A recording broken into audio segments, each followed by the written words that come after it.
Hi there. Welcome to New Tracks Modeling. New Tracks is an exciting new digital opportunity to obtain mentoring to help you improve your modeling. You will meet talented modelers and manufacturers from all over the world who share their model building skills and artistic advice. Improve your modeling and increase the confidence in your modeling efforts. Share your building efforts with fellow modelers and have some fun doing it. The shows are live on Zoom and YouTube, so be sure to join in and ask your questions. Now here is New Tracks founder and your host, Jim Kello, MMR. Welcome.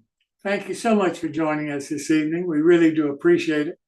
Hope you come back often and hope you tell your friends about us. Just to let you know, if you were on earlier than 7 o'clock on our Zoom channel, you would have been privy to a very, well, some would say enlightening conversation. Others might say a total waste of time, and probably some people even left. But it was a very stimulating conversation that you missed. So you might want to consider in the future joining us a little early before the show actually starts. With that said, I want to introduce Father Ron Walters for the show's prayer. Father Walters. Creator of the world, as modelers and makers, we recognize the intricacy and beauty of our world. We thank you for the vision and the artistry that you have given us. Continue to bless us with your creative spirit. Amen. Thank you so much, Father Walters. We really do appreciate your contributions that you make to our show. I want to wish everybody a very happy holiday Thanksgiving tomorrow. Hope your family enjoys it with you and hope everything turns out just as you hope it will. I'd like to run now the video for Brennan's Model Railroads, who is the sponsor of our show.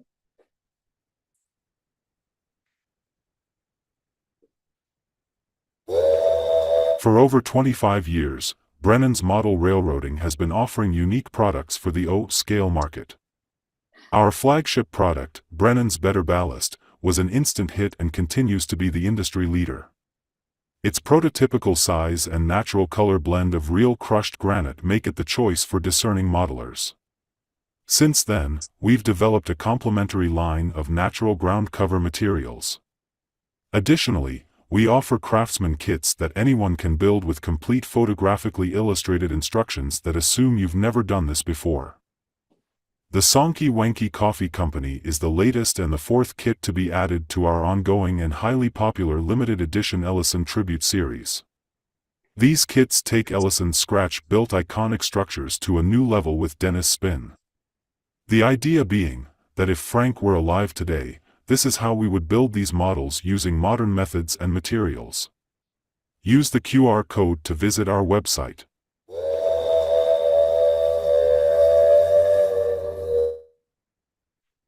And that is all about Brennan's Model Railroading Company. I now want to talk about our scholarship a little bit. As you know, we have a challenger who is a member of our show who pledged $1,000 for the first donations less than $80 each, up to a total of $1,000. Well, as of today, we have raised $406 of the $1,000 match that we need in order to call the donor and say, we need your check for $1,000. So we can get $406 from that donor today, but we want to be able to get the whole $1,000. Well, we've set a deadline with the donor that we have to raise the money by December 31st of this year. The reason for that is fairly simple. We want to be able to know how much total money we have in the scholarship fund so that on January the 1st, we can announce how many total scholarships we'll be able to offer. As you know, we talk about a goal of $4,000. Frankly, I think that we should surpass that. I hope we will. But I do think the first thing that we need to make sure we do is match the donor's $1,000 challenge grant. Well, that means that we need to average around $50 a week for the rest of the time between now and the end of December. So if you're watching the show, I hope you've heard enough about the scholarship to know that many of us feel that it's really a worthwhile charitable donation. We're the only organization out there of volunteers who have no corporate money behind us. We have no sales of anything that we can count on to make the donations from. The only thing we can do is beg for money. So I'm begging tonight. And I will each night of the show through the end of December, because I don't want to let this challenger off the hook. We need his $1,000, which means that we've got to raise another $494 by the end of December. Now, it makes no difference whether your donation is $5, $80, $40, $30. I don't care what it is. But if you care about the kids of today and want to help them get an education in a STEAM program, either a science, a technology, an engineering, an art, or a mathematics degree, we're the group that's trying to make that possible for some kids. And as I say, we're the only group of volunteers out there that are trying to do this. So we really do appreciate any help that you can see your way clear to give us. And frankly, I really sincerely hope that you'll think about at least $5, something to at least have your name on the list of people that we use in the magazine articles that I write, showing who has made a contribution to our scholarship. And it doesn't have to be $100. It doesn't have to be $50. It has to be something, and there has to be enough of you to where we can gain the $494 we need for this matching grant by the end of this year. All you have to do is go to Zeffy. Here's a QR code on the screen now, and it's an easy proposition to donate through Zeffy. Whatever you donate through Zeffy, we get 100% of it. Zeffy takes nothing. So if you donate $20, $20 goes to the scholarship fund, and the person who's making the challenge grant matches it with another $20. So if you go to Zeffy tonight and donate $20, in effect, the scholarship gains $40 from that $20 donation. So I really hope that you'll do this. It's all tax deductible. Some of you are probably trying to make sure that you get as much deduction from your taxes as you can this year. So frankly, if you could afford $500, I'm certainly not going to quibble about it. But right now, all I'm asking is for a lot of you to think about a small contribution so that we can make sure that we make this challenge grant to make sure we get the $1,000 from the various generous donor who made the challenge grant. Now, with that said, we're also starting, thanks to Martin Breckbilt, MMR, who is the editor of this, a new newsletter. The first issue goes out December the 1st, Lord willing. And I'm sure Martin will make sure it happens. And it'll be emailed to everybody who is either a donor or who is a subscriber to our website. We'll also have the ability for YouTube subscribers to be able to get a link where they can access the newsletter if they're on the YouTube channel. So everybody that knows about it can get it by email. It'll come out once a month.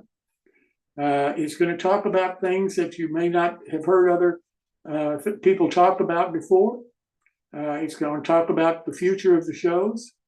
It's going to talk about things that we're interested in possibly doing and where we're headed for the future. We've got a brand new year coming up before everybody knows it.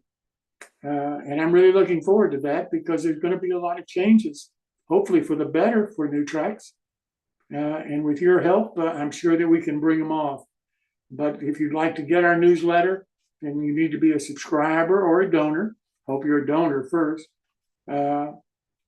And we'll make sure that you get a copy of it. We think it's going to be an interesting publication, and I can't thank Martin enough for agreeing to be the editor of it.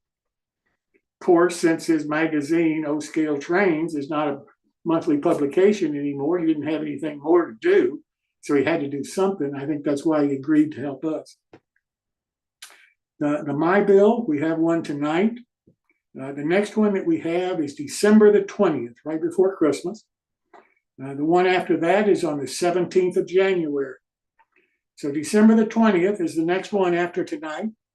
And I hope that you'll think about trying to provide something for the MyBuilds, because it's your opportunity to show and discuss what you're building and what you're working on, and maybe what you want to have some input from other people about. So I hope that you will consider participating in our MyBuild programs. Well, let's start tonight's show. And to start the show off, I want to introduce Phil at home, who's going to have something new that I've never heard anybody talk about before, about how to entice new members into the NMRA at a division level.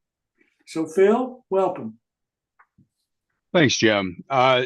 So tonight, I wanted to spend a little time in our little segment tonight on NMRA divisions and local clubs, and talk a bit about recruiting. So one of the things we've really been focused on in the PCR out in California is, how do we recruit? One of the things we found is that train shows and clubs and hobby shops are really the three biggest places we can meet modelers. We're coming into train show season for us, so we have a number of them out here during the winter because it's relatively warm. And so what we're really trying to do is craft a message that would resonate with modelers about why they should consider joining the NMRA.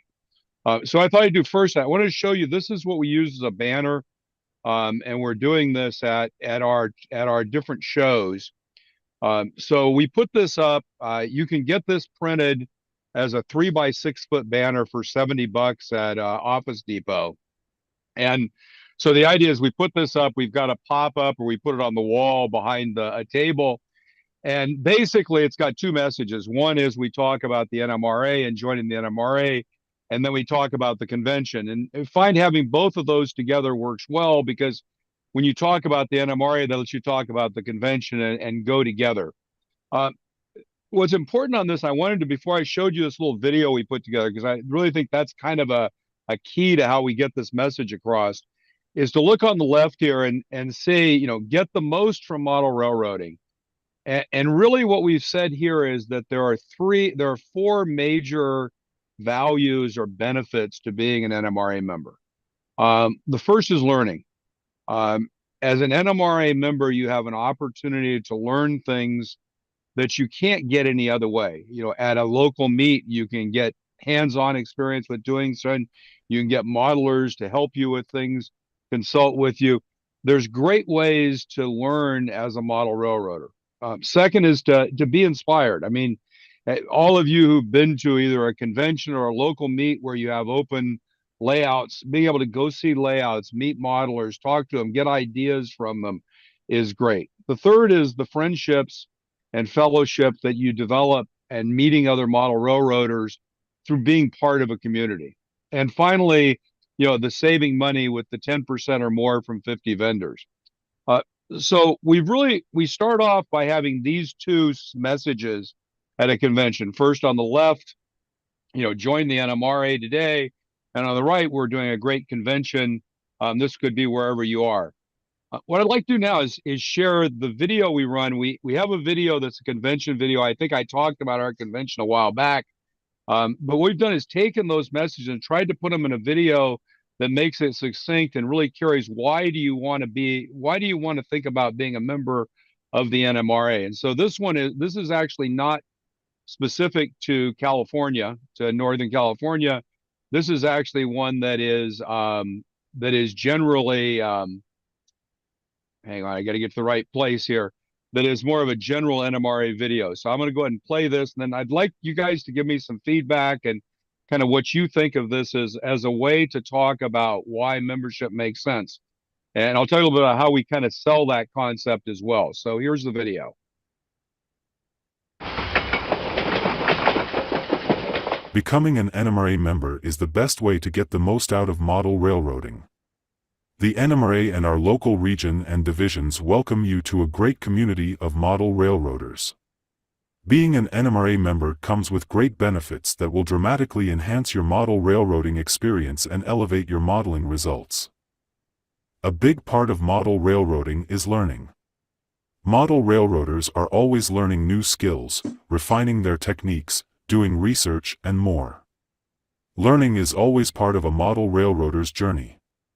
Being an NMRA member will accelerate your model railroading learning. You will get to participate in hands-on clinics at meets and conventions, see models and techniques to emulate, and meet great modelers and have them help you in attaining modeling mastery.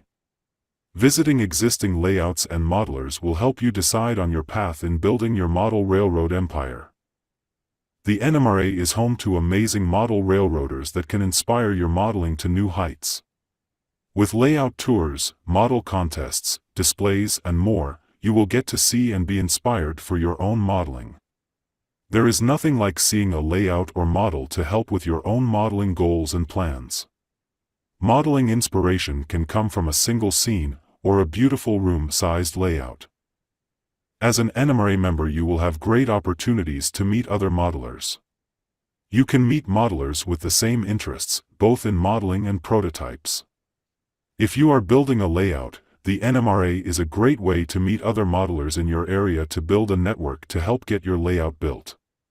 Many NMRA members report they have found long-term friendships and fellowship through their NMRA membership. Join us, we are looking forward to meeting you. Being an NMRA member is a great way to save money.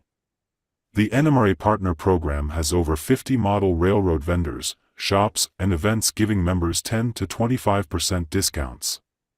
NMRA members also get special access to events and activities.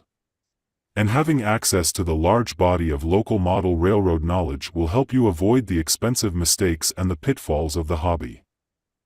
Model railroaders are always looking for great modeling deals.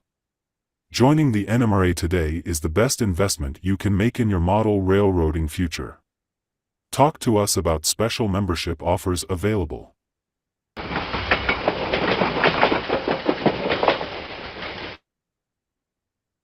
So I'll kind of close with that, and kind of any reactions. Does that resonate with folks as far as explaining what the values of the NMRA is? If you're at a trade show, what we do is we basically run that as a background. When we talk to someone, we do a very simple thing. When we meet someone, the first question we ask is, are you a model railroader? That's really a qualifying question to make sure they're not just somebody there with their kids at a train show. And then ask if you're an NMRA member. If they're not, then basically the next question is, why not? And then we can start basically talking through the values and benefits. We actually use the Rail Pass and offer the Rail Pass as a great value to join. What else can you buy at this train show for $20? And then we do but wait, there's more. What we've done is the PCR has agreed to underwrite $10 of a Rail Pass for anyone who signs up at a train show. And so what we do is we say, but wait, there's more. If you sign up today and give me $10, we'll pay the rest of it. So we're pretty much in the 10 to 20 range at most of the train shows. We're doing one here in the Bay Area in about 2 weeks. And the goal is to get about 20 folks signed up there and get them into the process. So any thoughts or feedback on that? Does that make sense as a value proposition?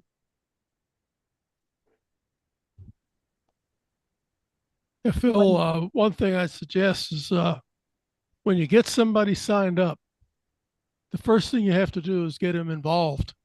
Yep. You go after him and he'll come kicking and screaming at first, but you put him into some position where he's actually doing something. And I can tell you that is my experience when I was sailing. I built a 40-foot sailboat, and I was not a member of anything. And the Power Squadron, I was a member of the Power Squadron of the Newark group for a couple of years, and they just ignored me, and I just said, oh, the heck with it. A couple of years later, the Wilmington Power Squadron got a hold of me, and they made me the editor of the newsletter, and then they made me the editor of this, and they made me, well, I was with them for 20 years until I got too old to take care of the boat, and I sold it. But you want to get the guy involved in something, and that keeps him in the thing. It keeps him in the membership. Yeah, one of the things we've been trying to do, and this again, getting volunteers is very challenging these days, it seems like. But getting folks to volunteer to be a mentor and matching up a mentor with a new member to try to do a bit better onboarding than we normally do. But that's a great suggestion. Try to get them in a job right away. And I think your point is very good. Is that, the first step of this is actually getting somebody recruited. The second is the follow up of engagement and getting them engaged in the community. So, yeah. But I guess, from the perspective, everybody here has been around model railroading. Do those four factors resonate with folks that, what it helps you is learning, being inspired, making friends, saving a little money? Are those really, does that encapsulate well in your mind as you think about, being an NMRA member and what it's meant to you? Does that make sense?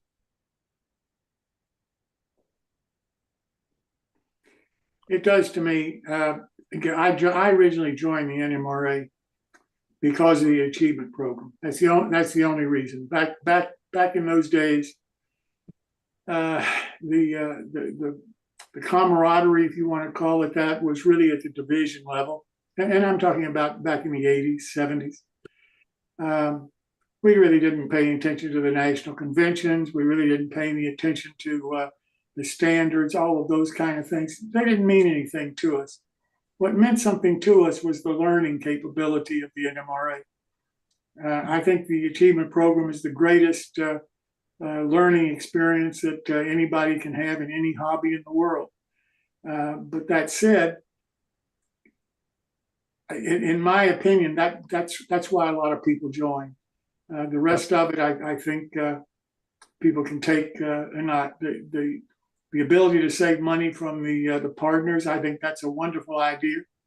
I think the NMRA for years was looking for a way to try to do something like that, to try to emulate what the AARP was doing with things like their health insurance and that kind of thing. This was a way of showing. It used to be the NMRA would say, "Don't worry about what we're doing for you. Think what we're doing for the hobby," and that really didn't sell anybody. With the partners program and with trying to bring it back to we're doing something for you, the individual modeler, I think that's the way to sell the NMRA, and I think that's what the NMRA is doing now. And I think that was one of the points here, was that we're not trying to sell the umbrella of the NMRA. We're trying to sell why should you want to be a member of the NMRA? What's the benefit to you to spend your money today? And one of the things you kind of do is try to get it down to a few small messages. And so the learning, being inspired, to me, is a great part of learning too, because that pushes you to better learning. The friendships and the fellowship is definitely something that you talk to people and they see a lot of. And then finally, the little bit of saving. So I'll put a link up to the video that video in the chat. It's actually up on a Google Drive, and you can just download it if you'd like. It's not authorized by the NMRA, so don't take it as being an NMRA video. Take it as being an attempt by a region to try to drive some things. So anyway, thanks, Jim. I'll give it back to you and turn it over for the rest of the show. Thanks. Thank you so much, Phil. And Phil, one thing that you might do, there's a Facebook page called NMRA Regions and Divisions, and you might want to post that or talk about it on that Facebook page, because the philosophy that you're expressing and everything, I think might be very useful to a lot of divisions around the country, and it might be one way of getting the message out. At any rate, Dennis Brennan was supposedly going to be here tonight to continue his build along. But unfortunately, he had something come up family-wise, and he can't be here. The same situation has happened to Steve Sherrill. So we're not going to have his pearls of wisdom about what do you want to talk about this evening. But we are going to hear from Tom Farrell about this great model that he's building that John Allen originally created. So Tom, welcome. Well, thank you again for having me. I'm doing my presentation from York, Pennsylvania, at my brother-in-law's. So, and it's on my local computer or my portable computer. So I'm not, let's make sure this all works here. Everybody see my screen here? Let's see if this works. Is that working? Well, I don't know. There it is. Yeah, it's good. Can you hear me? Yeah.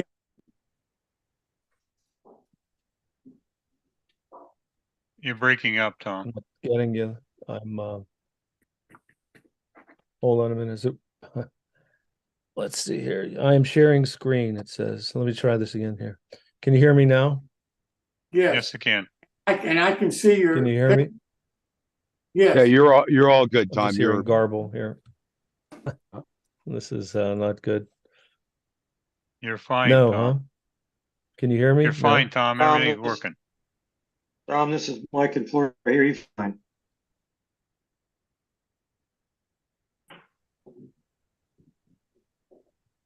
My internet connection is unstable, it says. How wonderful. Tom, I'm why gonna- don't you try turning try off my your iPhone. Just face give me a camera? That might cut down on the data. yeah, just mute your video and just keep your audio on and see if that helps in terms of screen sharing.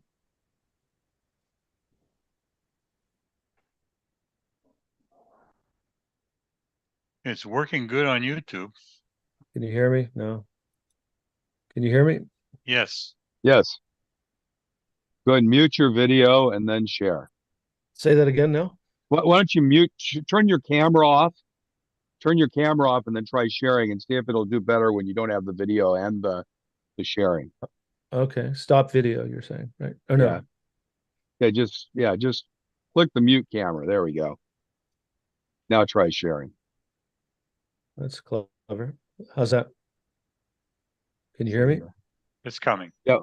Yeah, we can hear you. We're waiting for the screen sharing. There it is. There you are. Okay. I guess. Is it Yep, you're good. everything Good to working go. All right. Sorry, this is not my internet. It's not my place. Okay, so this is expanded to 4 parts. This has taken a lot longer than I expected to build this, and this is where I left off last week. Just a real quick check. Did everybody see that screen change? Yeah? Yes. Okay, good. So this is where I left off in my engine house. Again, this is a John Allen themed engine house in O scale, scaled for ON 30. So it's basically selective compression of John Allen's iconic engine house. So as I said in earlier programs, one glance at this and you'll know that that it's based on the 1948 engine house that he made in 2 parts. Okay, as I had indicated earlier, I drew this one up in CAD, which was critical to get basically the entrance and rear entrance correct. Specifically, the location of this penetration for the window and this pass through for the locomotives. The engine house has the ability to enter the front of the engine house, and in the right track, which is the left track here, pass through the engine house to a service track. This is the material I'm going to use for the rear wall. This is that Monster Model Works material. It doesn't have a sufficient height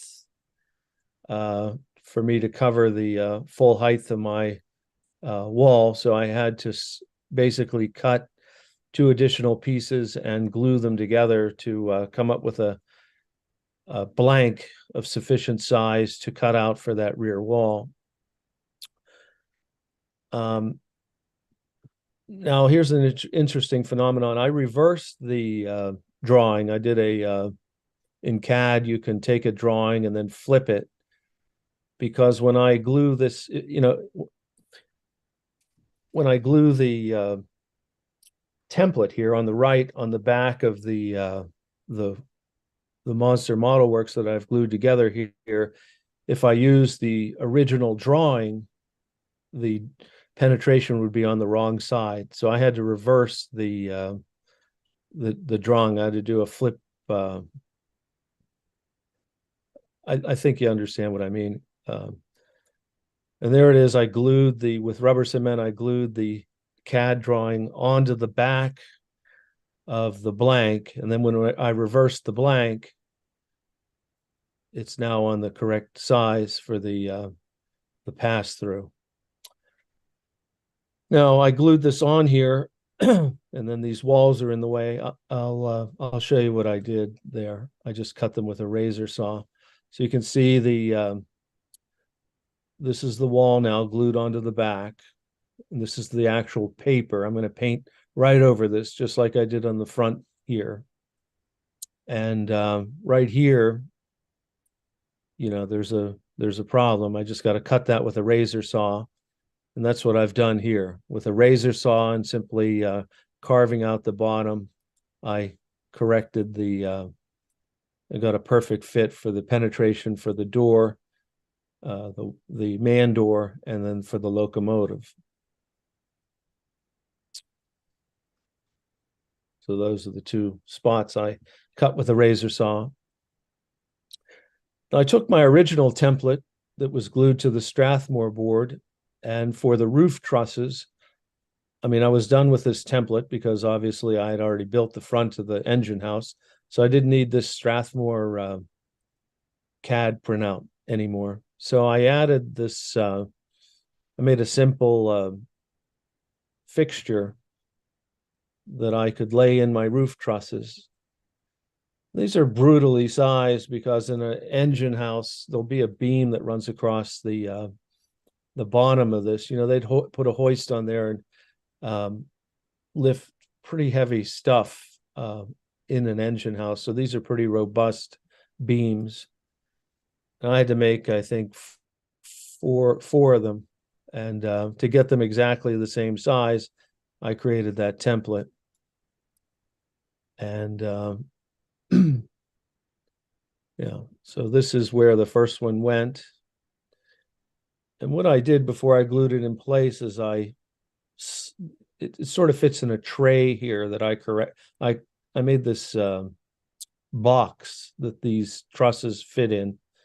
And I wanted these trusses to be exactly the same size as the front of this engine house. So before I super glued this in place, I pushed this all the way forward, and I marked it with a pencil if it was a little larger than this. And then I sanded it to it was an exact duplicate. It was pretty close to begin with, but I wanted it when I put my roof on, since it's going to be a removable roof, I didn't want any of these trusses to be high or low. I wanted them all the same size. So every time I made a truss in my jig, I placed one in the front of this engine house, marked it if it had high spots, and on my micro mark disc sander, I sanded it till it was flush with this. So when I put in all these trusses, they are all exactly the same as this truss. And then I used that jig to make these 2 pieces that were missing off of the front and rear of the engine house. And everything was painted this flat chocolate brown.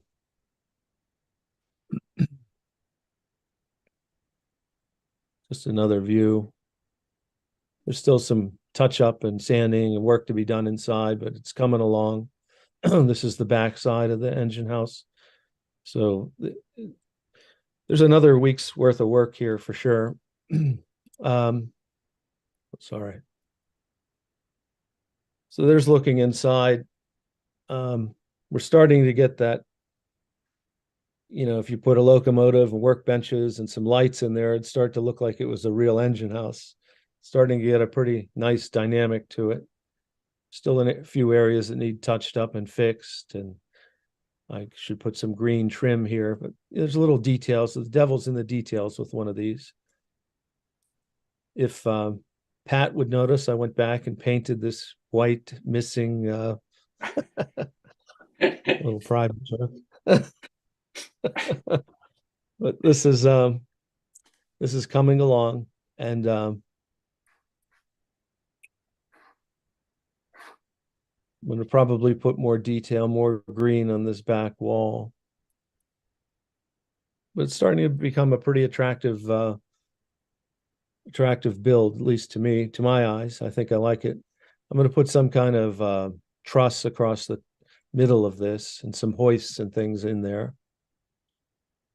I'm figuring by next week I should have the roof on and the weathering. I'll probably not have a part 5 where I show you all the bench. Maybe at some point I'll show you the bench work and the tools and all the miscellaneous stuff I put on the inside. My goal for the next presentation is to finish the roof, finish the weathering, get this limestone foundation to look proper. But I think I've achieved, I wanted what I called in the beginning an old-fashioned look, is how I termed it. And this green and white really pulled that off, I think. And it's going to be weathered, and but it's looking pretty neat. Tom, refresh our memory. What color is the green? Yeah, that's a nice story. It was originally a Floqual dark green. And then I was just perusing my Tamiya paints, and they had a dark green, flat green. Or I had a flat green from Tamiya. And then I pulled it off my shelf, mixed it, and painted some of this Tamiya paint on my over top of the Floqual green. And it was a virtual perfect match. So one of my complaints a couple shows ago was the foul, toxic toluene that comes off of Floqual paints. I made a statement that I no longer wanted to use Floqual unless I absolutely had to. Well, that right wall, which is not featured in this picture, is actually the Tamiya paint. It's not the Floqual paint. So that's actually the Tamiya paint. There's no difference in color between it and the Floqual. The major difference is it doesn't smell or give you maybe cancer like I've already beat. So that was interesting. So that's all I have this time, and next time it should be complete. So it took 4 parts. It just was a lot of work in this thing, more than I expected. And it is, even though I compressed it, it's still quite large, 12 inches roughly in length, and maybe 8 inches high, 6.5 inches wide. It's a pretty,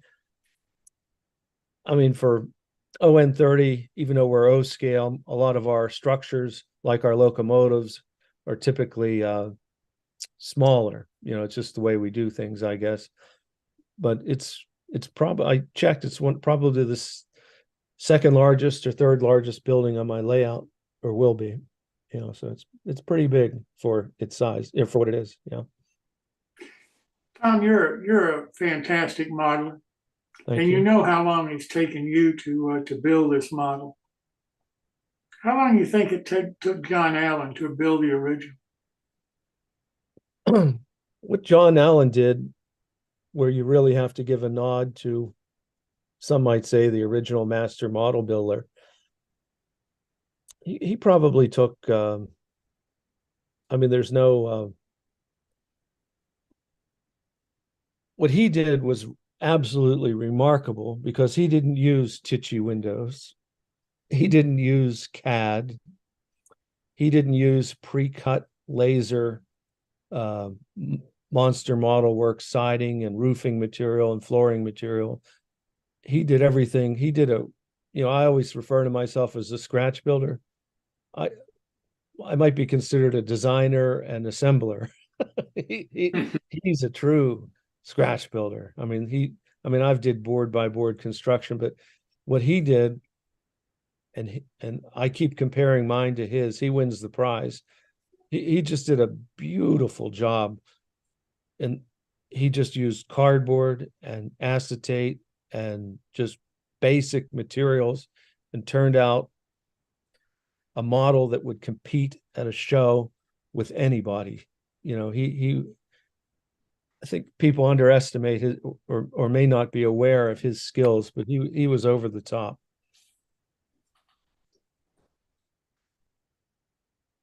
Everybody has to have something to look up to. I look up to him for modeling, I'll tell you. Well, you built a beautiful model. Thank you so much for sharing it with us. Anybody have any other questions for Tom tonight? Well, we look forward to seeing you next week, Tom. And at some point, I do want to see how you detail it. Yeah, well, maybe we'll do a part 5. There you go. Thanks so much. Phil, thanks for straightening me out on turning the camera off. That worked. Yeah. Thank you. Well, now I want to turn to Martin Breckbill for his Scratch Builders Corner. Martin, welcome. Yeah, thanks, Jim. See if we can get ourselves going here. In the world. Okay. There we are. What do you know? That looks right. It is right, isn't it? Anybody? Hello? It is. Okay, we're good. These things are not entirely trustworthy. So, picking up where we were last week, I reviewed the basic truss rod car flat base that I build on, and there were actually 8 of them by the end of that last week, including, but there was a 9th one. So we're going to take the 9th one forward into a new project. This will be a bit of adventure because it's a type of car I've never actually built before, and we'll see how this all turns out in a couple of weeks. We're lucky this year if I ever get the car done. So here's the 9th base, missing the brake and truss rod stuff, but that's last week's show, and adding that in is not a significant problem. We've already seen how that's done, but you can see at the far right end, there's a resin casting for a traction radial end casting. I have a box of these, a pile of these left over from God knows how many years ago when I was building a CERA box trailer, freight trailer for my column and O-scale trains. And every now and then I yank one out or two and tack them onto a car and build a trolley car instead. There's a couple of tricks here, of course. Getting that stuck on the end of a piece of wood that's going to have a truss rod is a little bit more of an adventure. So we'll get into that right away. You flip it over. Well, on this side, I've already put the decking on the radial casting. It just whatever the other was, I think those are O-scale 3x7s. It's what I have a lot of, so I use them, and they look okay. They're a reasonable sized board for decking. This is where it gets interesting more. So we're going to fast forward. We've got the K-brake installed. It's over there at the left side. You don't need to see it. It's not that critical or important at this point. You can see truss rod systems installed. And in here where this arrow is, that's where there's usually a bunch of bolts, nut bolt and washer castings that hold the truss rod system together. Well, all that's there now is the washers. I've shaved off the nuts with a scalpel very carefully, not to disturb the actual truss rod silk thread. And I've taken my piece of resin and I say milled. That's kind of a exaggeration. At best, it's a crude gouging. How about that? Gouging. Just enough of it away so it'll clear those washers and fit up flush at the top of the other side, joining to the end. And at that point, you just glue it right to it with goo and CA, and don't worry about it anymore. A little carpenter's glue between the wood and the top decking. So there's actually 3 glue components in this, just to make sure it's all one tight unit, which gets to be kind of important later. And you flip it over, so it's a little smaller, a little narrower. There's a reason for that. We'll get back to that probably a week or 3 from now. Maybe in your Christmas stocking, for all I know. But it's glued on. If you flip it over, and I've added the decking to bring it up flush to this side, and now you can't see that gouging. So it's nice and tidy and clean. This becomes kind of important that it's actually flush with the underbody framing too, because we're going to have to put a coupler on this eventually. Okay, so sides and ends. This gets sides and ends. They're obviously nowhere near as long as the car body. There's 2 sides that are cut to length. The ends are not cut to full dimension because not quite sure where they're going to go exactly, and what gets put on them is kind of up to grabs at the moment when I made this slide. So the sides are set. We're not going to worry about the ends immediately. We can always trim those to fit later. More importantly is working up the roof. Okay, we know how long a roof section we need. This is just a piece of old caboose roof, as it was sold, I guess, by Northeastern for decades, and may still be available for all I know, out of my parts bin. But it doesn't really work entirely well for a roof by itself. It's kind of ugly wood, and there's a groove on the top, so we got to fill that groove. Okay, so we fill the groove on the top, on the outside edges, this little recess section with some strip wood, sand it smooth, cover over the end grain with some thin stock, probably some 2-inch O-scale stock, trim it to the contour of the top, and then add another good chunk. This is a good, not 1/8 of an inch, maybe in 30 seconds short of 1/8 of an inch, but we add that and cut it back so it gives room for the end to sit underneath the roof. So you can see this is what it's sold with. That's great for the sides to sit under and butt up against the roof. There's nothing on the ends. So now we have that. So the ends fit, 1/16 inch scribe siding fits up under the ends nice and smoothly now. Hope that's clear to anybody. Or everybody. And in my attempt to actually try to be organized, I've even labeled the sides. There's an A side, a B side, and an F side, which is the front. I probably built this exactly reverse and ignored that as I went along, but I made the effort. Sometimes it matters because sometimes when you try to measure things out and get it precise, you fail.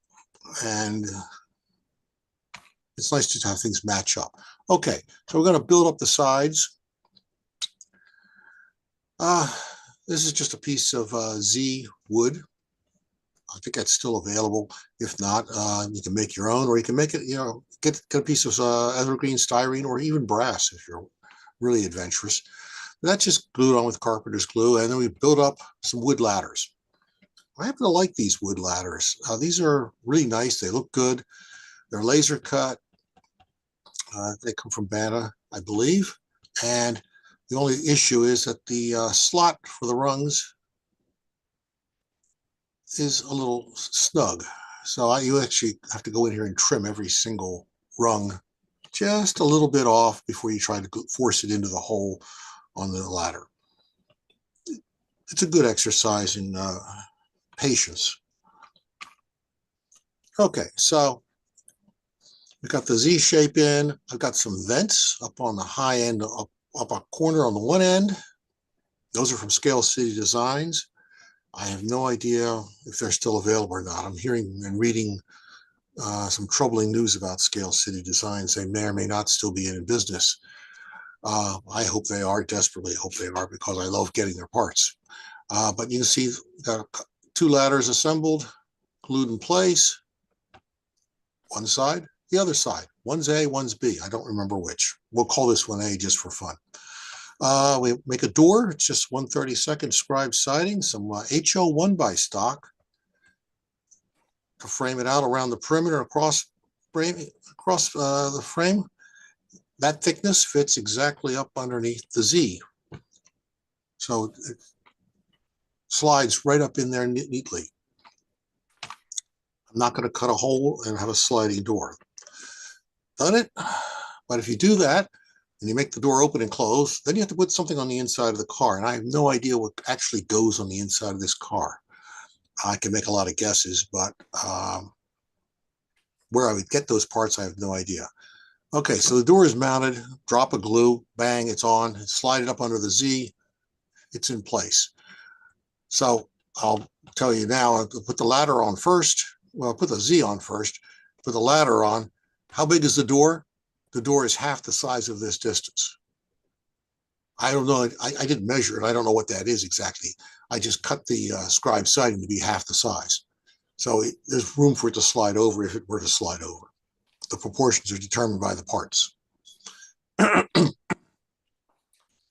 a few pieces of brass and it begins to look a little bit more complete. I don't know what brass magically does that somehow.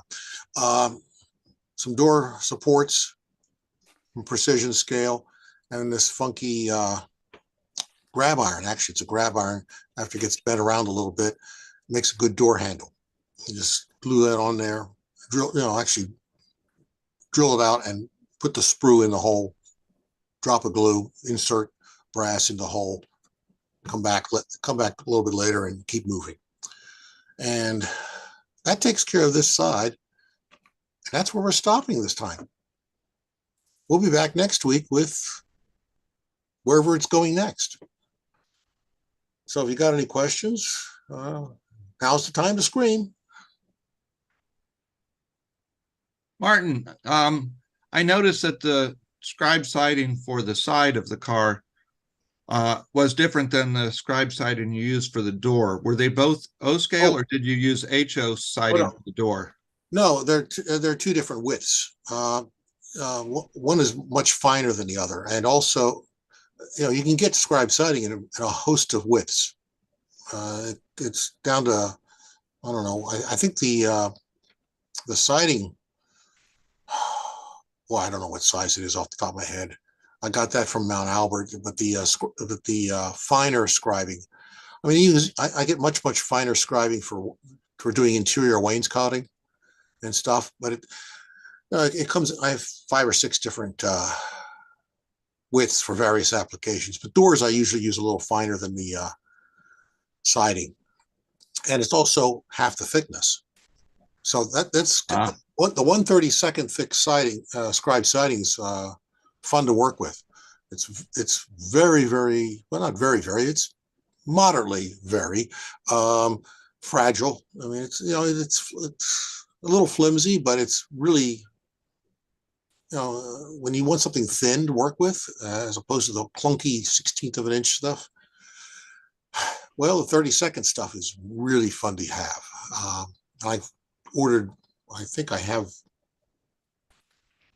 40 or 50 sheets of the stuff laying around now. I ordered a bulk order from Kapler before they were sold. So I'm set for another couple of years.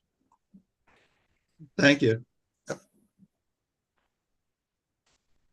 Martin, I'm learning a whole different model railroad language every time you do a MyBuild. Well, I'm making up half the words. Anybody else have any questions for Martin? Thank you so very much. All right. Have a great Thanksgiving. See you next week. Yeah, I'm going to hang around for the rest of the show. All right. Well, now I'd like to turn to Chris Course, who's the host for the MyBuild. And I understand Chris has quite a few people for us this evening.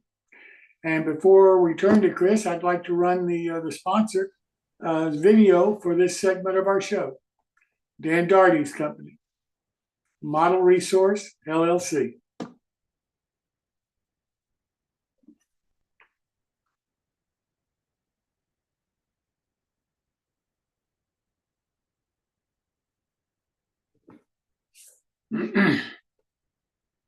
While we're waiting for that, I want to make one announcement. So far, we have one donor to our scholarship this evening.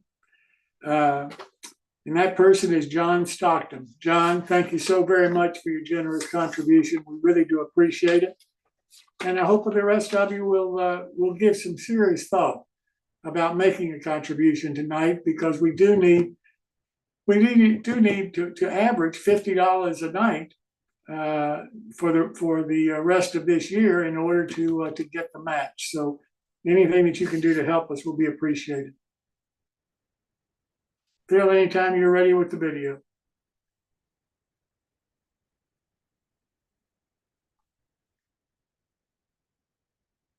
You're muted, Phil. You want me to play it? Go ahead if you've got it. I was not finding it. There we go.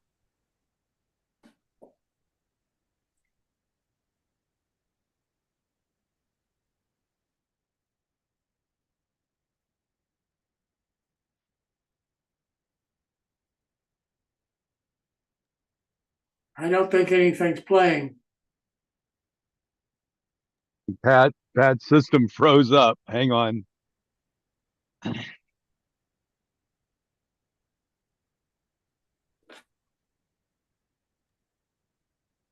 Hang on just a second. Okay.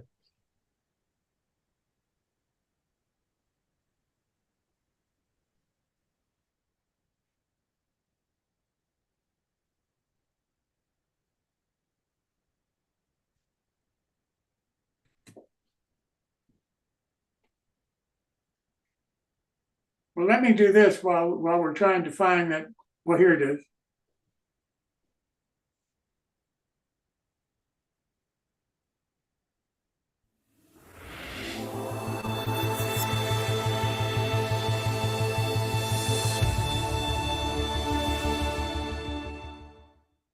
Welcome to the world of scale, O and S railroading. We are your resource for all O and S scale modeling. Both our magazines are advertiser supported and free to read online, download as a PDF, or even print. All advertisers are hot linked to their website, so if you see something you like, just click.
check out our websites for the current issues. All back issues available free for the O-Scale resource and the S-Scale resource magazines. And, if you are a manufacturer, distributor, or retail establishment, please contact us through our website for advertising opportunities.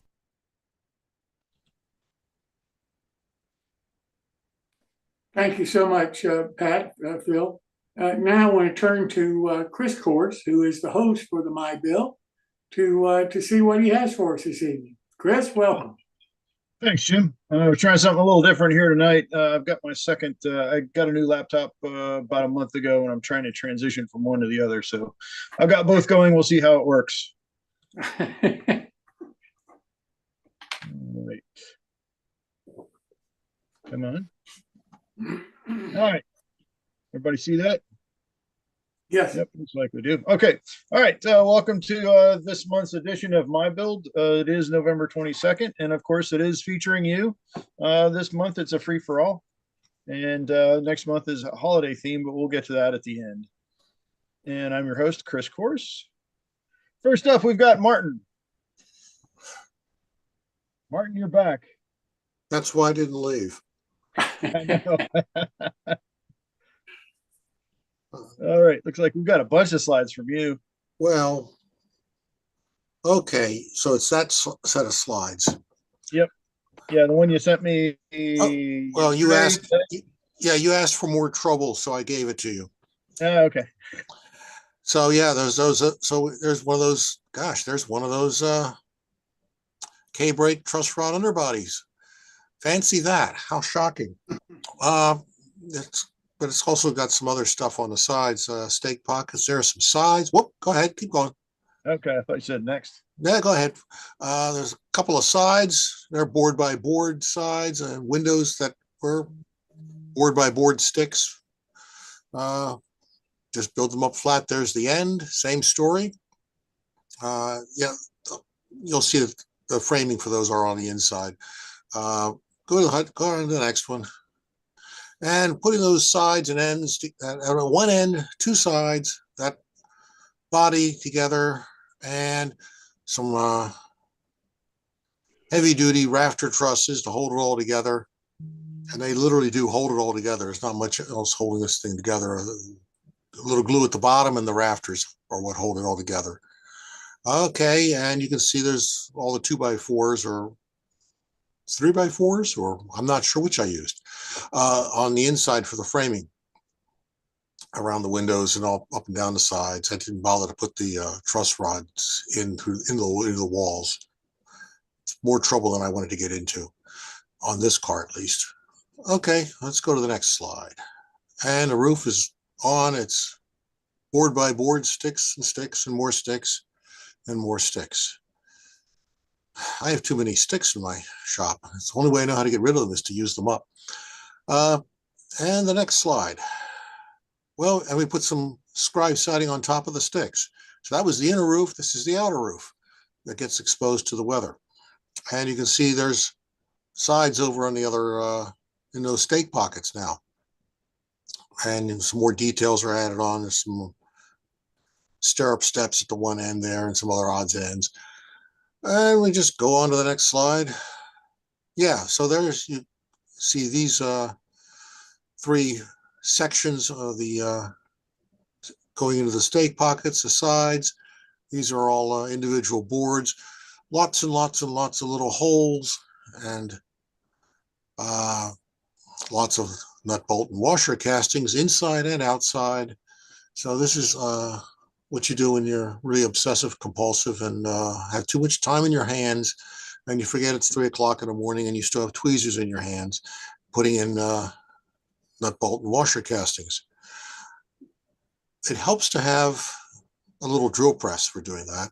You can drill them by hand if you want to, but that seems to induce carpal tunnel issues. So at least it does in me.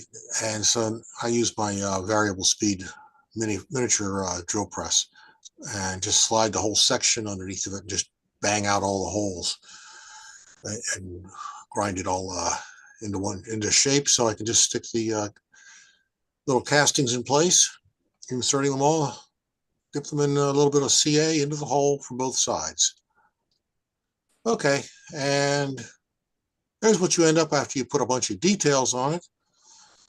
That little crane's actually a T-sheet product, which I was reading about, and they said it was too small for O scale. And I thought, well, that's just perfect for this car. I don't need a big honking monster crane. I need something, a little chain hoist that'll work just fine on this car. Lots of little castings. Some of them are commercial, some are mine. Lots of little pieces and bits and stuff. And let's swing it around to the other next photo, because there you go. Well, you can see better from that side. Yeah, and the windows were glazed. Foolishly, I forgot to glaze the windows before I put the roof on. But it's sort of one of those things you don't want to do before you paint it, or you want to do it, because you'll get paint all over the glazing. So glazing the windows was interesting, an adventure with long tweezers and forceps and acetate with adhesive on it, sticking it all the way, and the back windows glazed as well. So we've got 5 inches of wandering through the car with a sticky piece of acetate, hoping to hit the hole properly in the window. And much colorful language ensued, but it was done. So let's go to the next slide. Yeah, you got the view from the other side. Okay, you can't really see from this side what I was going to say. Oh well. Oh well. Next slide. We'll just go right along. Okay, maybe that's better. That's a better slide. So we've got a pipe rack on the inside. I was trying to get rid of pipe. That seems to be a theme in my life, getting rid of pipe and all kinds of other castings. There's a tool workbench in there, and a man and his dog. There's always room for a boy and his dog. I highly recommend the movie, by the way, and the book. So, but there's a workbench in there, and that workbench is actually removable. And I think you'll see on the next slide. No? Well, there you can see it better. And it actually shows what I was going to talk about. So there's lots and lots of tools in that that workbench and odds and ends.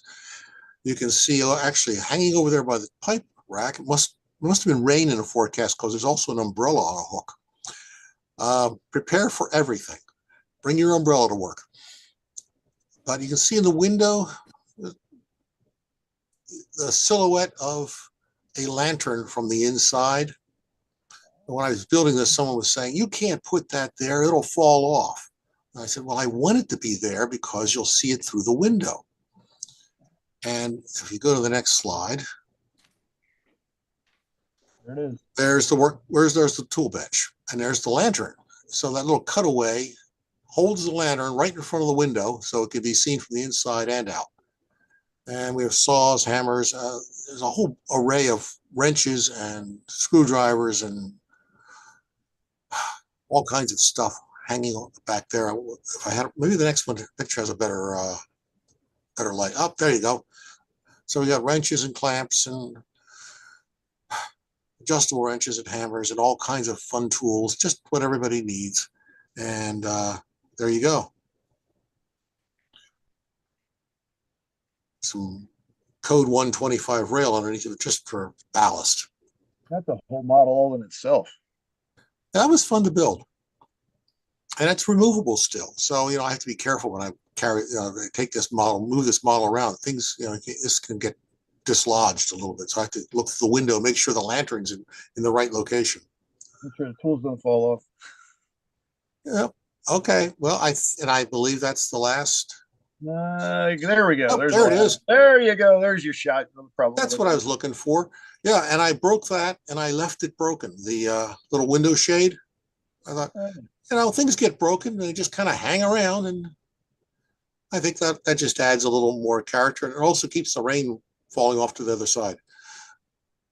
Yeah, that's what I was thinking. It's a good rain gutter of sorts. Yeah, it serves a dual purpose in this case. It's things get broken up and messed up, and and then there's stuff here. There's an extra step there, and I had some extra large white metal cast nut bolt washers, so they're on the sides there. I mean, there's all kinds of leftovers and odds and ends. I keep a box of odds and ends sitting on the bench, and actually 2 or 3 trays of them. And every now and then I was like, I'm building something, I peruse the boxes and think, oh yeah, I could stick this in this car. It'll go away here and it'll take up this little square inch and be nice. I like the water stain next to the climbing Yeah. ladder. Yeah, that's a little bit of probably a little bit of Minwax actually. Just came out of the staining of the car. Looks great. And I just took a. In fact, before I painted it, I actually did take a large brush. You know, large brush being like a 1/2 inch brush with Minwax, my Minwax mixture. I just slopped it all over the inside of the car. And I said, man, we're just going to cover everything and make a good mess. And slop it everywhere. And a little bit came out the outside on that end. I like, that's okay. We can leave that there. Looks good. Little future roofing issue to be dealt with. Looks good, Martin. And I think that's the last slide, I hope. Yes, it is. There you go. All righty. Awesome job as usual, Martin. Are there any questions for Martin before we move on? All righty. Well, thanks again, Martin. All Happy right. Thanksgiving. We'll see you next week then. All righty then. Next up, we've got Tony Dixon. You up, Tony?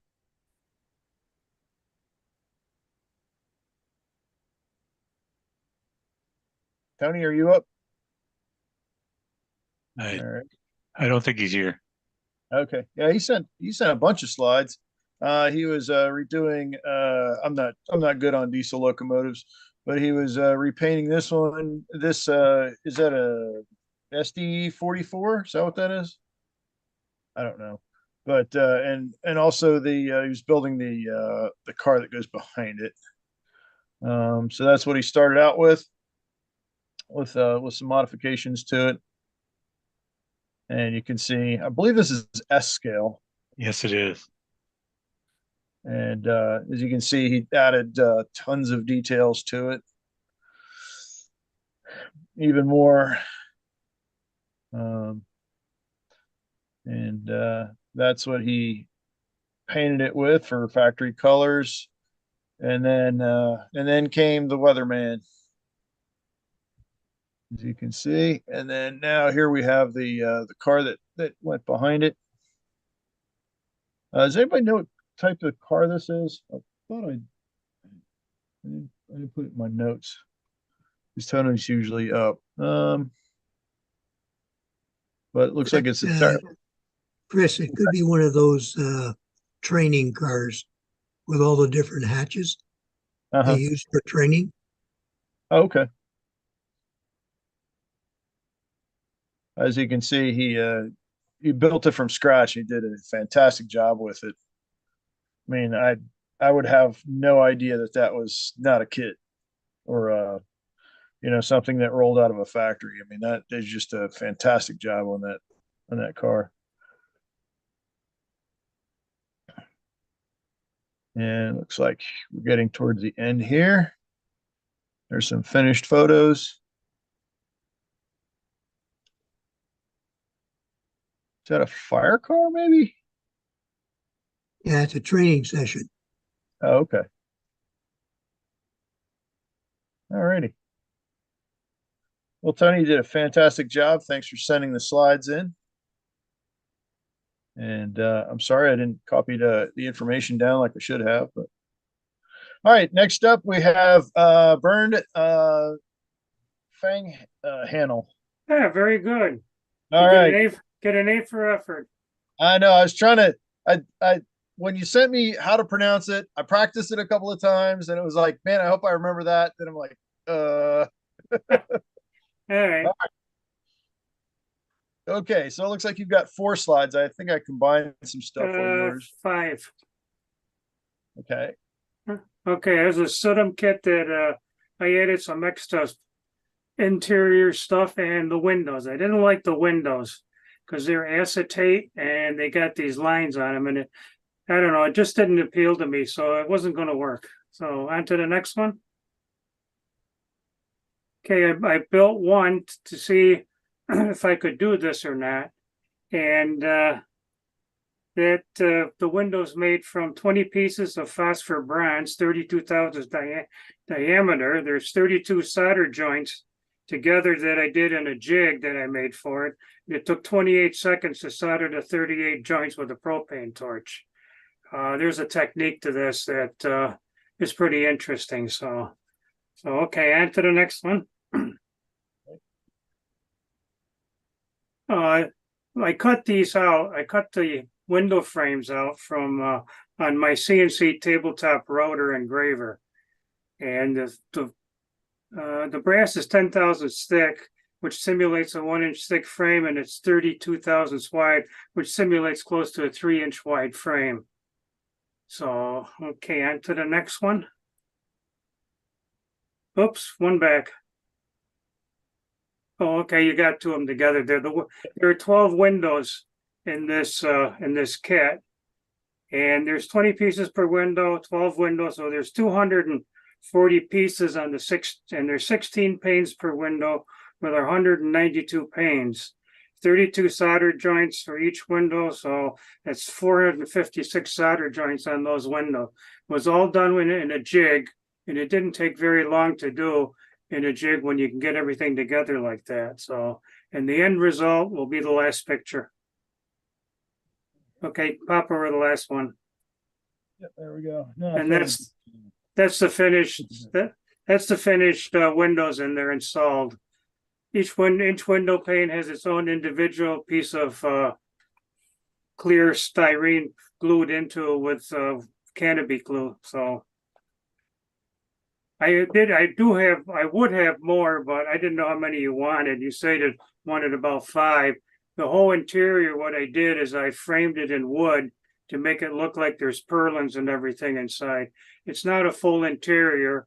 And I also did some different stuff for the kit. They give you angle pieces to solder the ends and stuff together. I made my own out of brass. So, and the next project is I'm going to make a 4-stall using two of these Sudom kits to make a 4-stall engine house with working doors on it. When that's going to happen, I don't know. So that's all I have for you tonight. Yeah, thanks for sharing that. You're welcome. Sudom kits are you see a lot of them around. They go dirt cheap because you open up the box and go, oh, wow, okay. Well, a lot of people are afraid to solder. I'm not. I like soldering. My dad taught me when I was 3 years old. I discovered how hot the end of a soldering tip is. I burned my finger, but my dad taught me a lot of stuff, machining and stuff like that. So this is kind of my interest using. I work with a lot of brass and stuff like that. So something different to do. Yeah, I know. I've seen your stuff on Facebook, and it's fantastic. Does anyone have any questions for Bern before we move on? Bern, what thickness brass do you like to work with?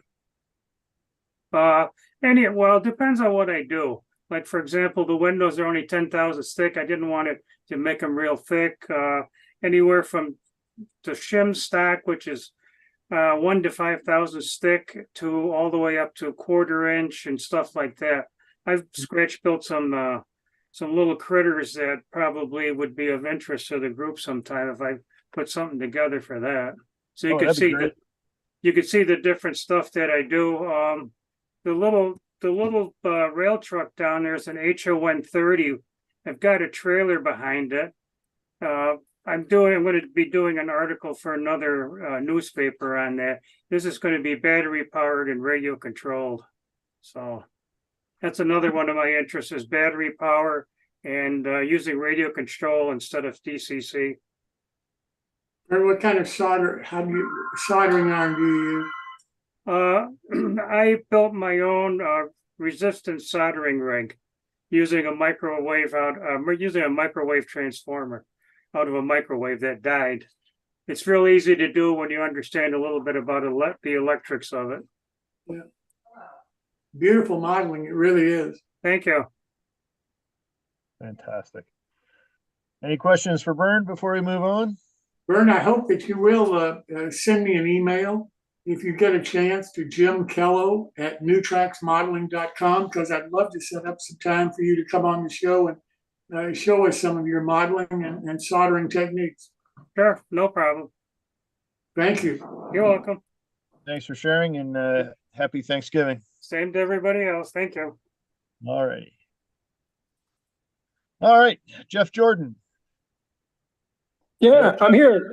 There you are. All right. Yeah, yours was kind of simple, so I combined it into one slide. Yep, that's fine. I like them side by side. There's a quick preview of coming attractions that, as you may recall from previous presentations, my club is in the process of participating in the reconstruction of the historic B&O depot that once stood in Middletown, Virginia. And that's a photograph of the depot taken about 1915. And as part of the fundraising efforts, they said, we need a model of the station. And they asked me if I could do one and do one relatively quickly. And so I decided rather than to try and build it from scratch, I would hunt until I found a kit that was a close approximation and modify it to make it look like the Middletown Depot. And so the upper left photo there is my finished Middletown Depot posed to see how close I got to the original photograph. Next month, I will actually be doing a presentation on how I modified the kit and all the modifications. You can't appreciate from this what the stock kit would have looked like had it not had all the modifications that I made to make it resemble the building, including changing the height, changing the width, adding all the trim, modifying the roof line, and several other things. And so that'll all be in my presentation next month on how I did it. But as a little bit of a teaser and you get people to tune in, here's the finished Middletown Depot model. Started life as an Altoona Model Works small town depot. Altoona Model Works. What was the name of that? That's going to be a great model. Thank you. Yeah, it's the kit is Altoona Model Works. Yep. And they have a nice kit of a small town depot, which I recognized as being close, but not identical to the original. And that's the whole knack of my presentation, was all the alterations I made to this kit to bring it much closer to the original prototype. And this one, unlike my previous efforts, everything you see there, except for the signboards, is made out of wood. I just created a couple little signs out of styrene, but everything else, the structure, body, the siding, the trim, you name it, the deck is all wood this time. And this is O scale? This is O scale. Okay. Yeah. Again, the ultimate objective is probably this is going to go into the mayor's office and to help in his fundraising pitches. We've been raising money to rebuild the depot. Our ultimate goal is $200,000, and we're at about $168,000 right now. Some very generous contributions from area businesses, but the mayor is making pitches, and he said it would be helpful if he could have a model to show people what it would look like when it was finished.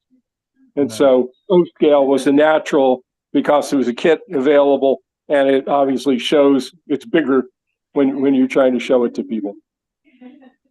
The track, however, right now, sitting in front of it is HO track because that's all I had on hand.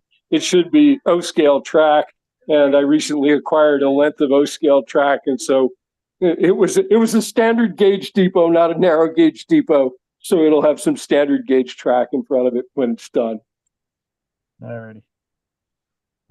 Yeah, it's funny. I was approached at Timonium about building a model for Sykesville because they're trying to do the same thing. And I had the guy send me an email, and I never got it, so I don't know if he put in the wrong email address or what. But anyway, so those efforts are out there to rebuild these old depots. I think that's really neat. It's you see repurposed depots all the time, and there had to be a lot of care and effort that went into bringing those back. So this currently is a vacant lot and will be rebuilt, from the ground up. And the feature is, of course, that the mayor of Middletown has been the moving factor. They acquired a tract of land just inside the town that was slated for development, and they didn't want houses built in this section of Middletown. So the town acquired the land, made it into a park, and then wants to put the historic depot back on the property, and then will lease it on a long-term basis to the Model Railroad Club, which will both build a new layout, and we'll also have a room that will be a museum, and we'll have railroad artifacts. Wow, very cool. And we actually have builders' plans for it now, and we're hoping that before the year is out, they'll start clearing the lot. Wow, awesome. Glad to see that that there are efforts under afoot that are headed in that direction. That's fantastic. We're really excited. Thank you. All righty. Are there any questions for Jeff before we move on? All righty. Well, thanks, Jeff, and have a happy Thanksgiving, and we'll see you next week. Thank you. Same to you, everyone. All right. Next up, Mitch Lovelace. Are you up, Mitch?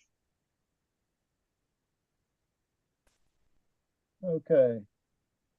He's not here. Okay. Yeah, he's not usually. He usually works on at night, but all right. I know that this is N scale. He's Hey, I'm here. Oh, you are. There you are. Okay, cool. Yeah, I'm here. I just didn't know that I sent you anything. Yeah, it was like right after last month. I was like, wow, that's quick. Oh, you're talking about the boxcar. Yeah. That I weathered up. Yeah, in HO scale. Yeah. Oh, it is HO. Okay. All right. I thought it was your usual N scale. All right. So, what can you tell us about your boxcar here?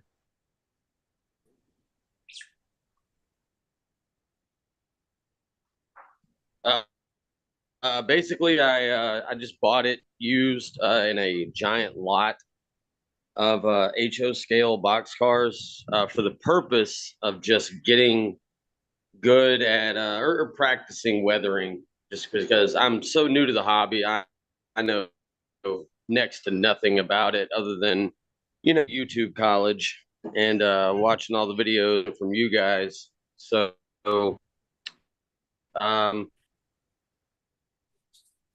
I used on that. They have a standard rust color as AK. They have a crusted rust deposits brand acrylics. And so I just took my time with it and tried to make it as filthy as possible. But other than that, I don't know. I guess that's about all I can tell you, unless you have a. Very nicely done. Yeah, it looks fantastic. I like the rusting on the towards the bottom there, where it looks like it's been kind of bowed out from being beaten on the inside. You'd need a tetanus shot to walk past it. Yeah, exactly. Right, but I apologize about the trucks and the wheels. The trucks and the wheels came on that particular boxcar as plastic, so they were not taking the paint very well. And I have some new wheels and metal wheels and new trucks and everything ordered for it, but they're not in the mail yet from what I looked last time I looked. But yeah, so they don't look too great, and I know that, but I was basically just trying to figure out the techniques on the boxcar itself. Yeah, it's a fantastic first step. One thing you could do, if I see what you're running into with those wheels, try like a if I could talk, like a coat of dull coat on there, or I know there's other companies that make clear flats. You could try that, and I think it would probably take the paint better.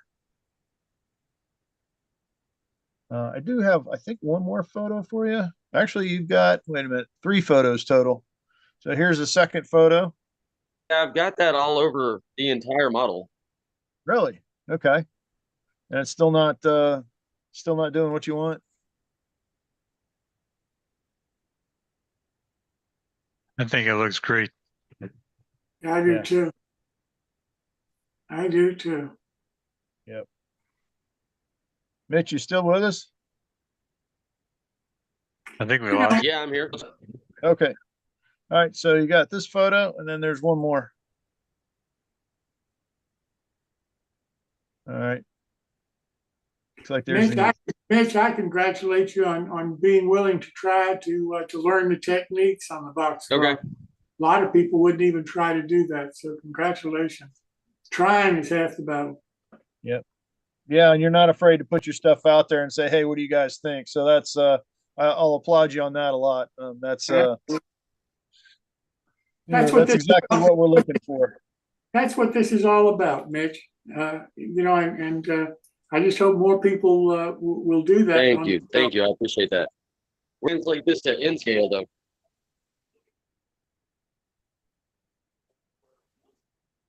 How do you equate it to N scale? Use Yeah, very I was saying small we're brush. N scale, though. I'm kind of worried about that. Yeah, and probably every curse word in the book as well. Nicely done. Nicely. All right. And there's the last one. It just shows the end. That's probably what you started with, I assume. Are there any questions for Mitch before we move on? How did he do that again? He's using AK. Looks like they've got a crusted rust deposits. They've got an AK line of rust, and he's just looks like he was just trying different techniques on that, which I think it came out great. I do too. Fantastic job on that. As you can see what he started with. That's just an end that he hasn't touched yet, but yeah, you definitely need a tetanus shot for those.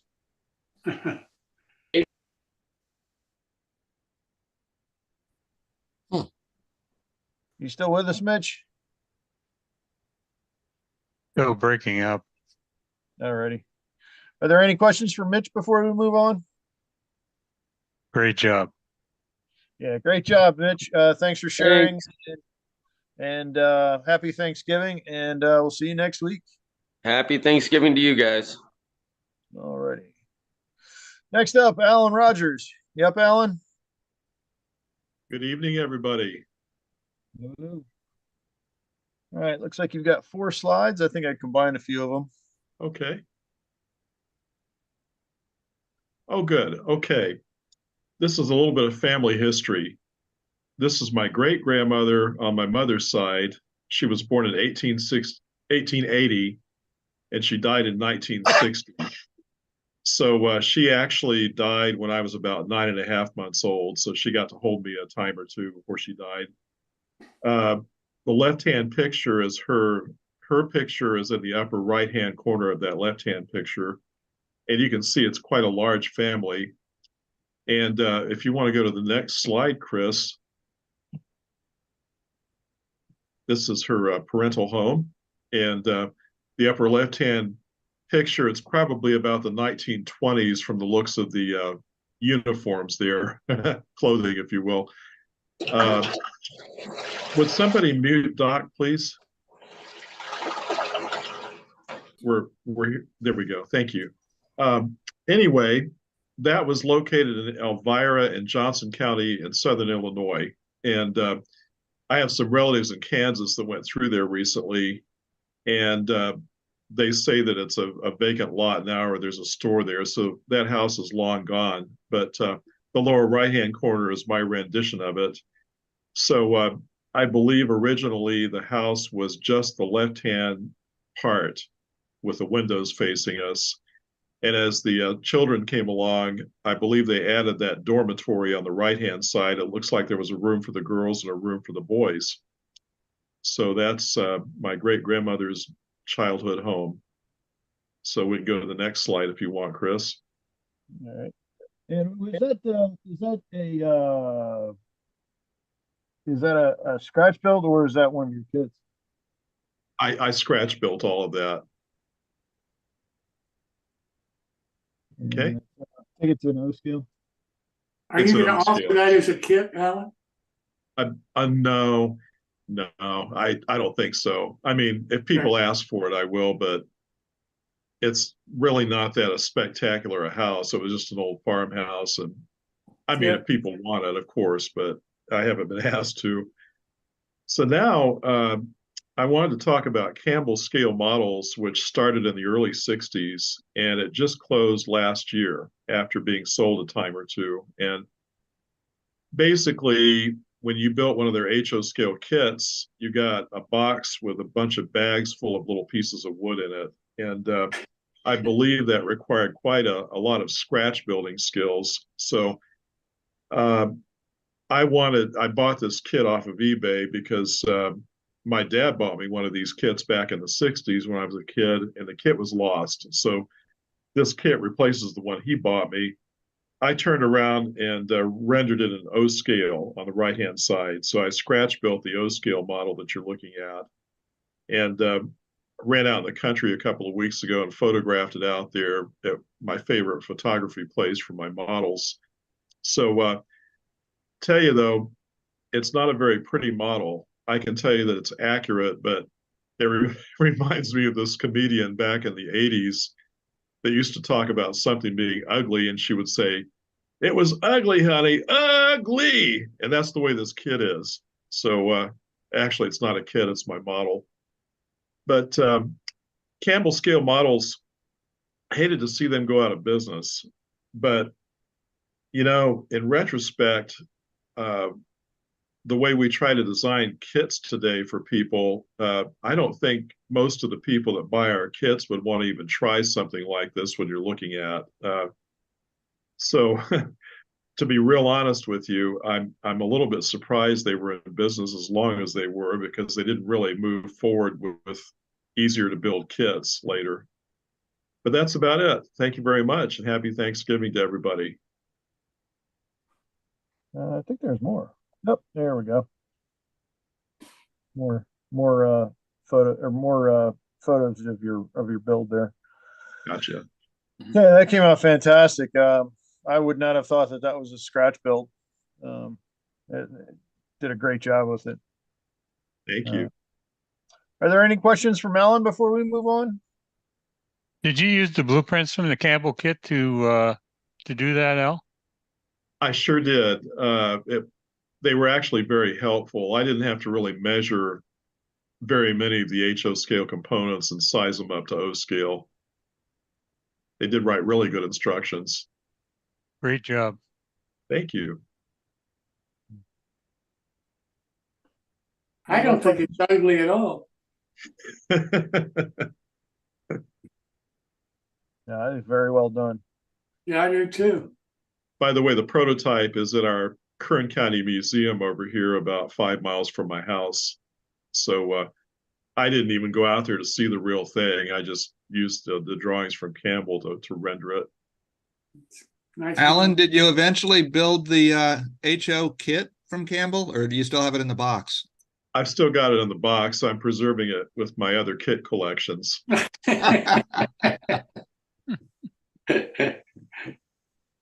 By the way, Doc wanted to know what scale this is. It's O scale. Yeah. My rendering is O scale, Doc. Thank you, everybody, for your compliments. All righty. Any more questions for Alan? All right. Well, thank you, Alan, and happy Thanksgiving, and we will see you next week. Happy Thanksgiving to you guys. All right. Next up, we've got Gary Shergold. Yep, Gary. I'm here. There we go. Looks like you've got 3 slides. I think I consolidated a couple of yours down. That'd be great. Yeah, these are Jordan buggies. They're for a little break, what I do is I break away from my modeling projects and go into the Jordan kits, and I start building these just for something a little different. Putting the horses together is quite nice. They come in two parts. You glue them together. You have to do a little bit of carving on them to make the legs and body come together more realistically. But I put these together using two different paint techniques on each one.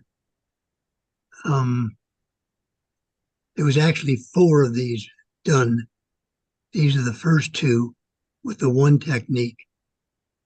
The horses are a base color put on, and then multiple shadings done to the horse. And then the leather work all done in a leather color.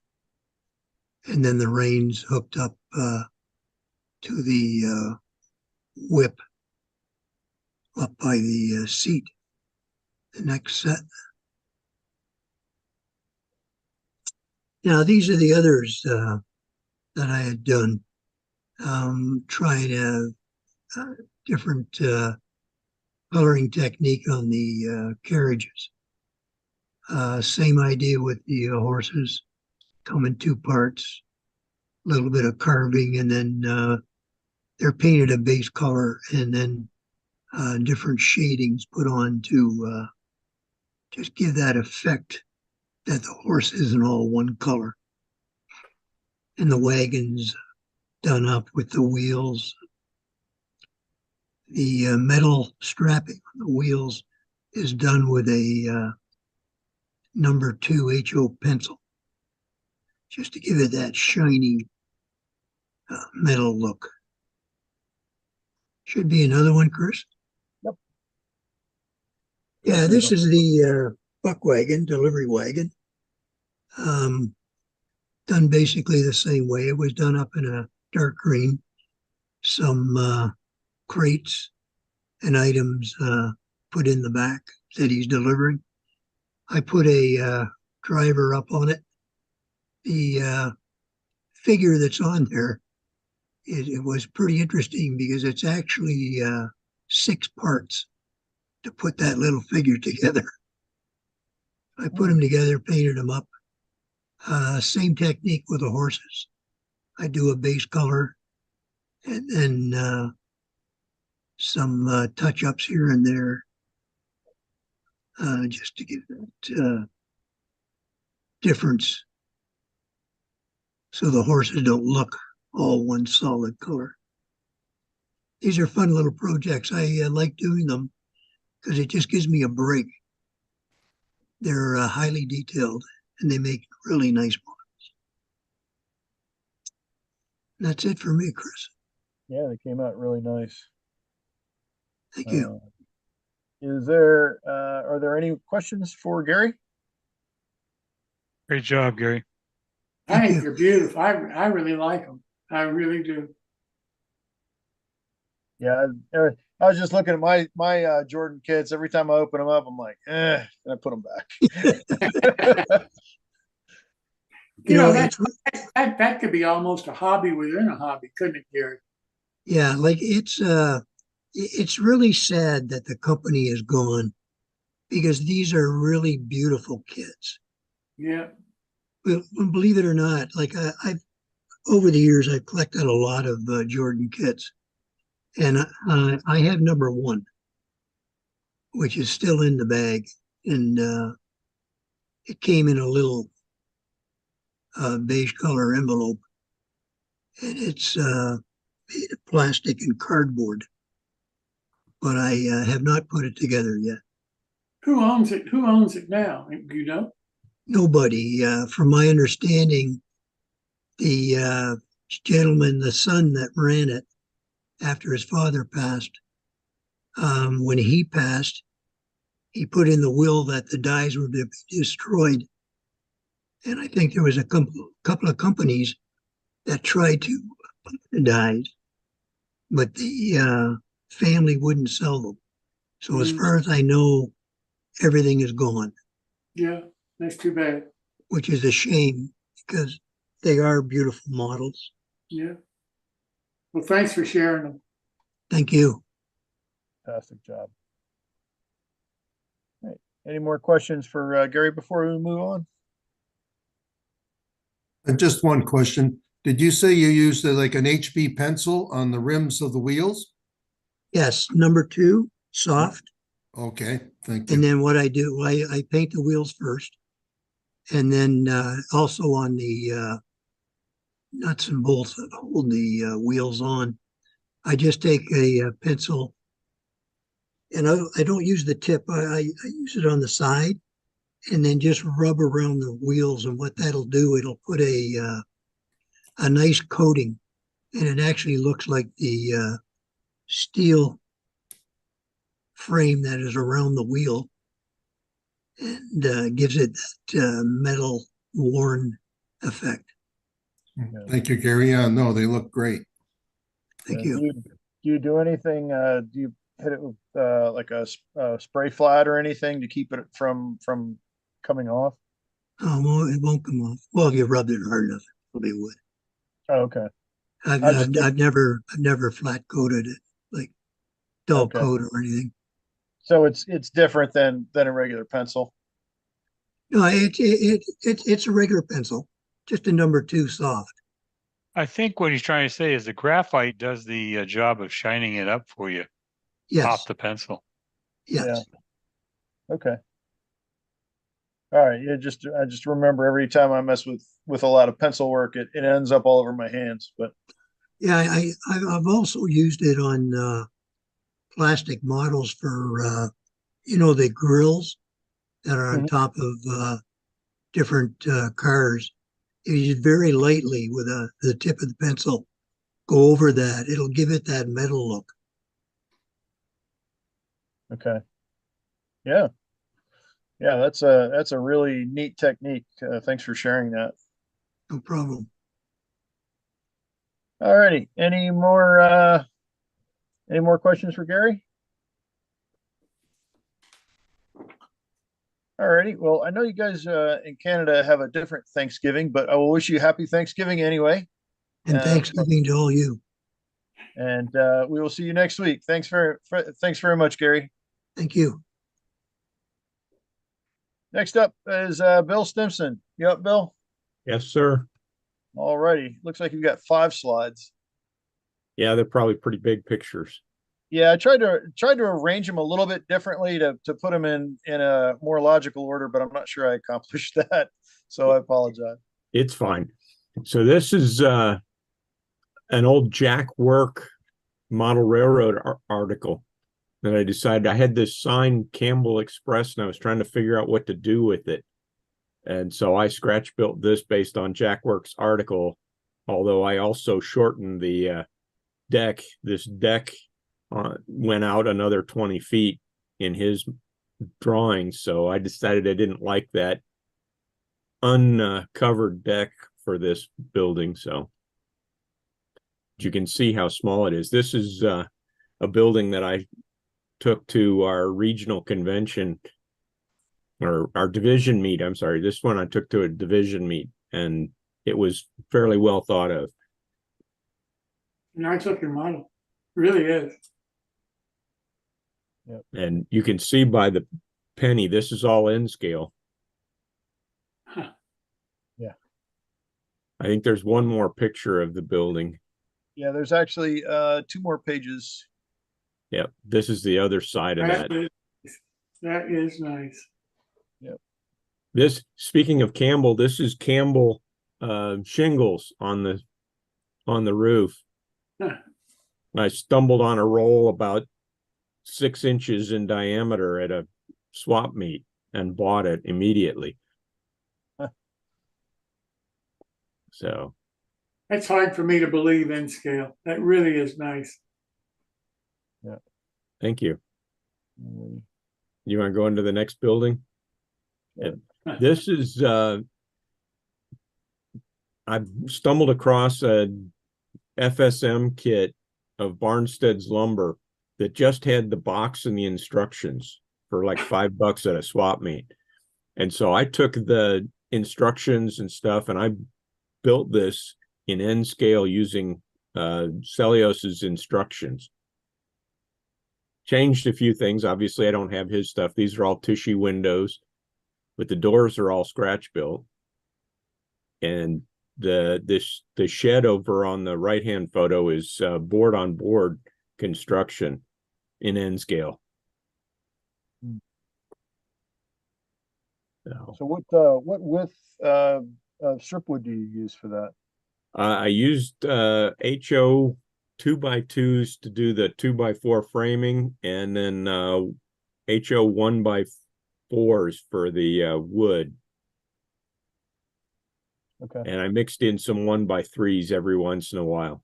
I bought a whole bunch of stuff from I think it was Northeastern, that they were all dimensional lumber, but a HO dimensional lumber that I could use. What'd you use for the roof? That's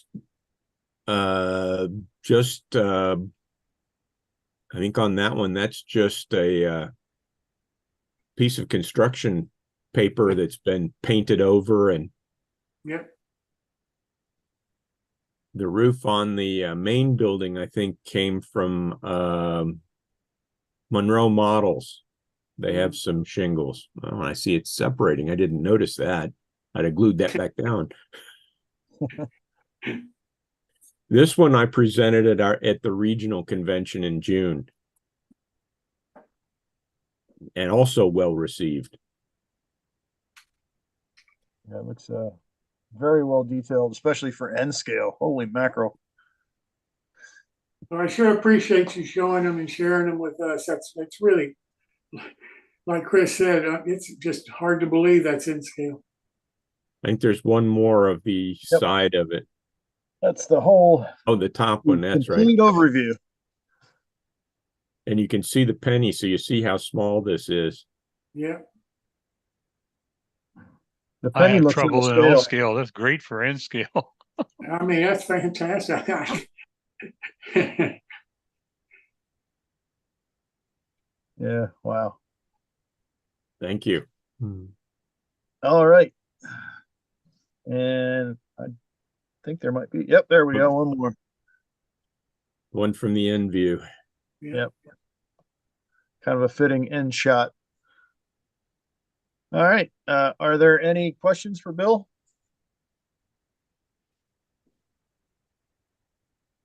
Okay. Well, thanks for sharing, Bill. This is fantastic stuff you've got here, and we thank you for sharing it.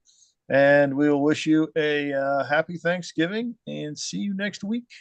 Thank you. All right. Next up, James Taverna. Yep, James. Evening. There we go. All right. Looks like you've got 7 slides here because I did consolidate yours down a little bit. Yeah, the purpose for my showing this is for 2 reasons. One is I wanted to show what you could do with a 1970 era Japanese import from U.S. Hobbies, as this is a 90 F-82 tender that would be on the Pennsylvania Railroad behind an I-1. And so the goal was to update it to current detail levels because I also upgraded the engine. And Jim had challenged me to put together a presentation for the group on how to use dry transfers. And I realized that the only application I have right now to do a dry transfer is on a tender. So I had to get this tender ready by finishing it and painting it so I could then put the presentation together and tell Jim I'm ready to go. So anyway, so this is a rather plain brass tender as it came.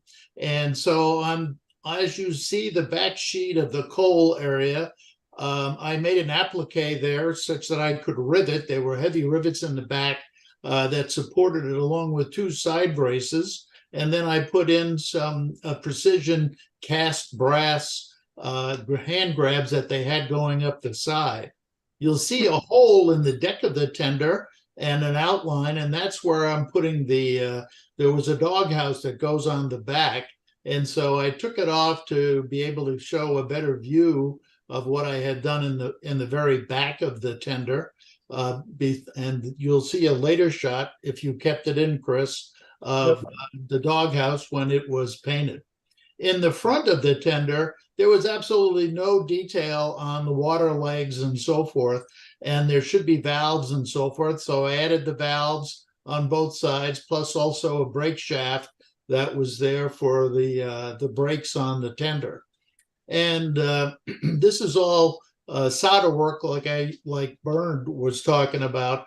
I use resistance soldering. I also have a soldering iron, and a couple places I'll show you later, I used a torch. So go to the next slide. What scale is this? This is O scale. Okay, that's what I thought. And so to give you a contrast, the tender on the left is the one that I'm preparing for Jim's presentation. The tender on the right is a stock tender that I've already started making modifications to, and I wanted to give the comparison so you can see where we essentially were starting and where we are now. So in the two tenders, you'll see I have the applique up on both, so that's completed. They had the hatch in the wrong place, so I had to make some, on my lathe, I made some fillers that went in from the bottom because the holes were rather large, and soldered them in with the resistance soldering. And then I used some body putty to make sure everything was nicely closed up. And as you look at the one on the left, you can see that I've further sanded that down, and to make it down to the absolute bare minimum of body putty. And then the next thing I had to do was I had to add the lanterns on the back of the tender, make the platforms, put the lanterns, and get those in. The hatch is a custom hatch that was made by a fellow called Steve Grabowski. And so I have a supply of those, and that's what I used the torch. I just heated the hatch because it's a mass of brass, and soldered that to the deck of the tender in the right location. When I say the right location, I have the actual blueprints for the tender from the Pennsylvania Railroad's archives. The drains on the deck of the tender you can see on either side of the hatch. Those I salvaged from a sunset tender that I changed to a different type of a drain on their big welded tenders, and I was able to use those spider traps alongside the hatch on this tender. Forward of the traps, you'll see lift rings that were also added to the back of the tender because the Pennsy had that as a standard appliance, so they could easily lift the tenders.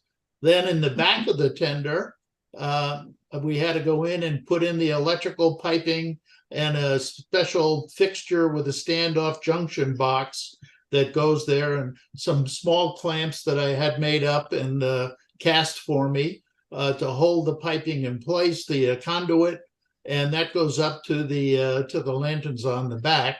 And then I have again another custom casting that I've had made for me, that from a master, and that's the backup light with the big they called them an ash can headlight on the back of the tender in its appropriate location. And you can see the hole in the tender on the right, where the original tender had a really crappy light casting, and I used that hole for the mount for this headlight, and soldered from underneath. So we can go to the next set of showing you a closer look of how I did the electrical work, and in the one that is not as complete, you got to see a close up. And then here's the wires that I used 20,000 wire, brass wire, that I bent to shape and then put it through the clamps and into the junction box, and that goes up into the feed into the bottom of the lanterns. And so, and also the Pennsy used a classification system by putting plates on the back of their tenders. And so those are custom made. There was a fellow who had a business making these class plates for the various classes of tenders and engines. And so that's a 90 F82. And if you look really with a magnifying glass, you can read the class of the tender and so forth. And the flat spot in the back of the tender here, that's where you put the engine number it's assigned to once you paint the tender. So the tender now, the body is just about complete. Next one, Chris. That looks fantastic. Just looking at that right photo, I can't believe the realism and the headlight and your data plate there and the markers. Holy mackerel, that's a lot. All right, yes. Okay. Oh, now we've blown it up even more. Yep. So now you really get to see, and if you look carefully, you can read it has both the serial number of the tender along with the class of the tender on that.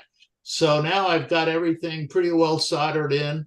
And to give you some perspective, if you look at that junction box on that bracket, that came from an engine that was going to be produced by a company called Sunnyside back in the 80s in Japan, and the builder went bankrupt. And a fellow fortunately got the parts that were left from the project into the States. And so he had a collection of the parts. So I went and bought a number of those parts. So that was supposed to go on an H10 that was going to be produced to a very high level of fidelity. So that's how you get those unusual kind of parts. So that's where they came from.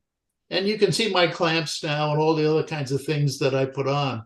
So, and the brackets, the hatch looks nice. So we're really coming towards the home stretch. Next. All right, now I took my Tamiya rattle can primer and I did a first shot around the back deck just to look it over to make sure everything looked okay. And then I went ahead and shot the complete body. So now you begin to see the body of the tender is really a nice body for a model that was done in 1975. And so it really will look well when it's painted, and with the additional details such as the lift ring and stuff, which is starting to pop out because of the primer. It's going to be a really nice looking tender. And when I do Jim's lettering job on the side, it'll really bring it home. So the next two, I guess. Yeah, I was just thinking before we move on, we really place a lot of emphasis on how great the locomotive looks, but we don't generally think much about the tender.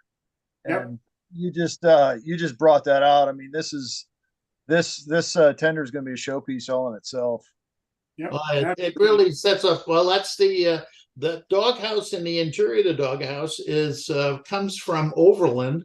They brought out an M1A and an M1B around 1985, 86, and it had a steel doghouse, small one, not the modern doghouse. And so they had some extra parts and they put them out on the market. So I bought several of them. And so that's where that comes from. And that's what mounts on the back deck of the tender.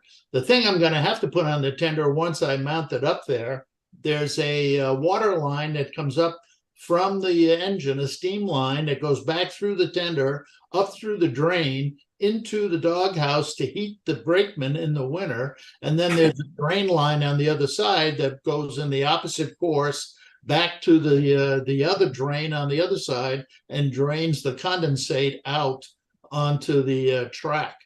So, and if you look above in the picture, now you can see the lift rings up there and the spider drains, everything sort of shows up. There's also a retainer up here that hooks into the hatch for the water. That's when they flip it up, that retainer holds the hatch in the upright position so it doesn't flap over onto the deck. And then the fireman can easily flip it back and closed.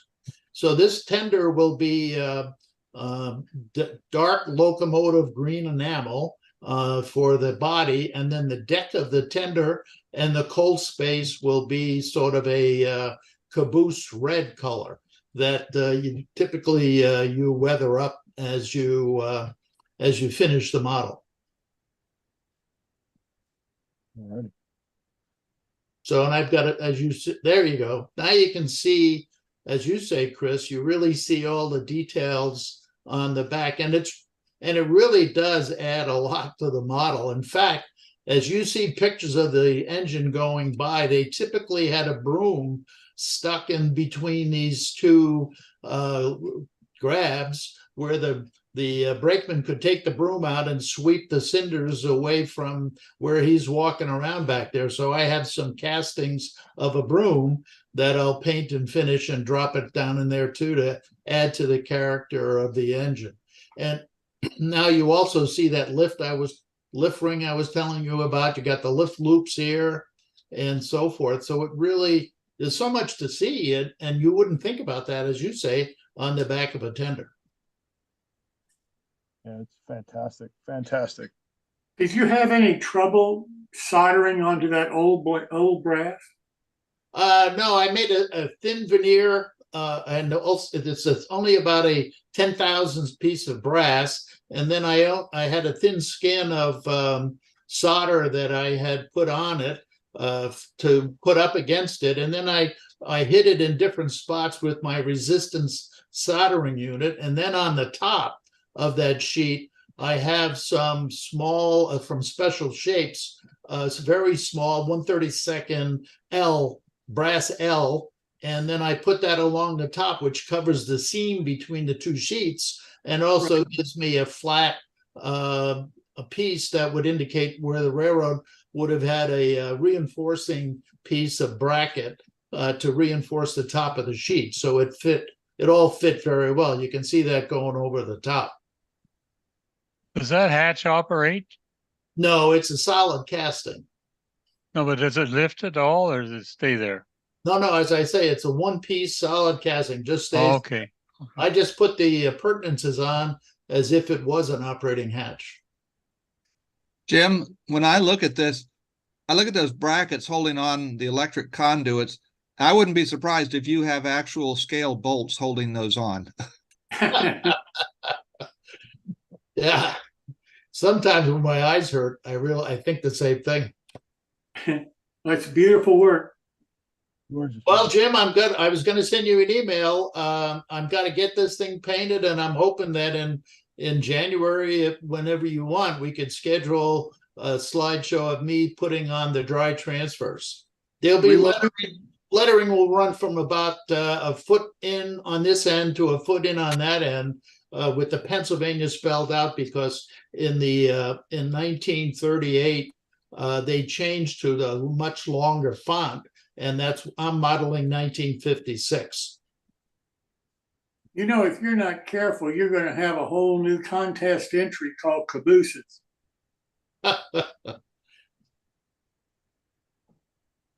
Wow. All right. Are there any questions for Jim? Great job, Jim. Thank you. Beautiful. Beautiful. Unreal. Wow. All righty. Well, thanks, Jim, and have a happy Thanksgiving, and we'll see you next week. And a happy Thanksgiving to everybody as well. Good. Rich, you up, Rich? Actually, I know you're up. You just texted me. Can everyone hear me? Yep. We got you. Go for it. All right. Looks like you've got 3 slides tonight. I consolidated a few of them. Okay, what you're looking at here is everyone thinks this is a kit, but it's not. This is scratch built HO scale, fine scale miniatures, Sewell's Foundry.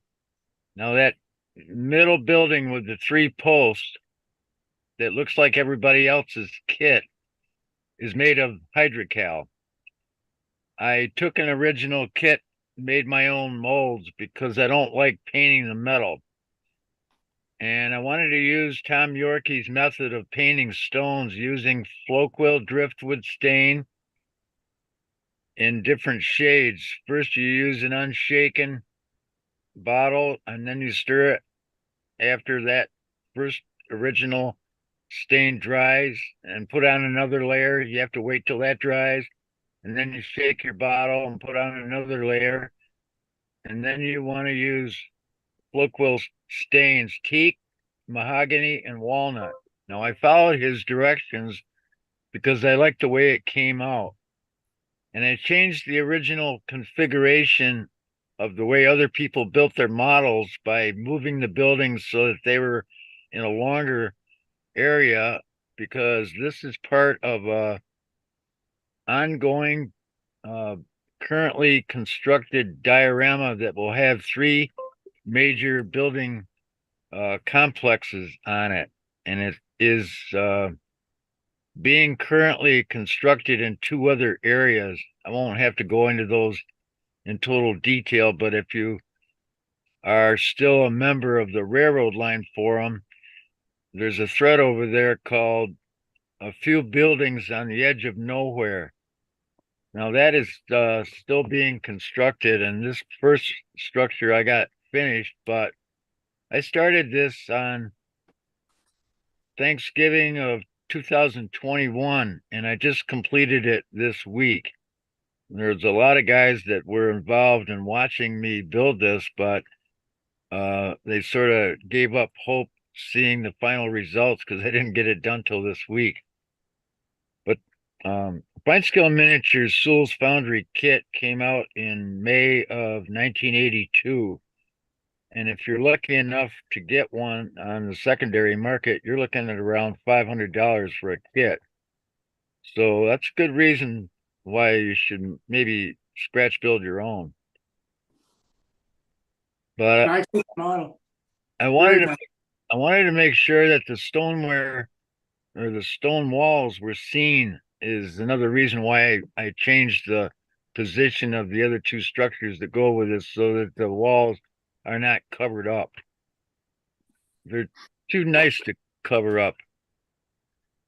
That little dormer building on the front, on the main structure where the 3 posts are, in my haste, when I put that on the roof, most generally people put it on the other side of the roof, but I glued it on there thinking, okay, great, I got that done. And then I realized later that I glued it to the wrong side, but I actually like it on that side better.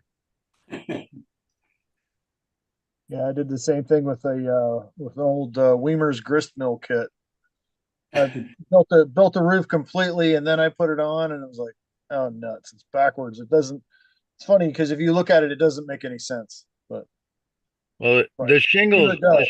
the shingles on that main structure are actually Paper Creek shingles, and I saved those for this special project because those are no longer made, and they are the dark brown ones. I didn't really like them dark brown, so I took pan pastels, burnt umber tint, which is a light whitish stone color pan pastel, and put some of that on there. But you don't want to go too heavily with that because you start it with your brush and then it gets stuck in one spot and then you can't get it off. But I like using pan pastels because if you don't like it after you have it on there, you can take an eraser and it erases right off.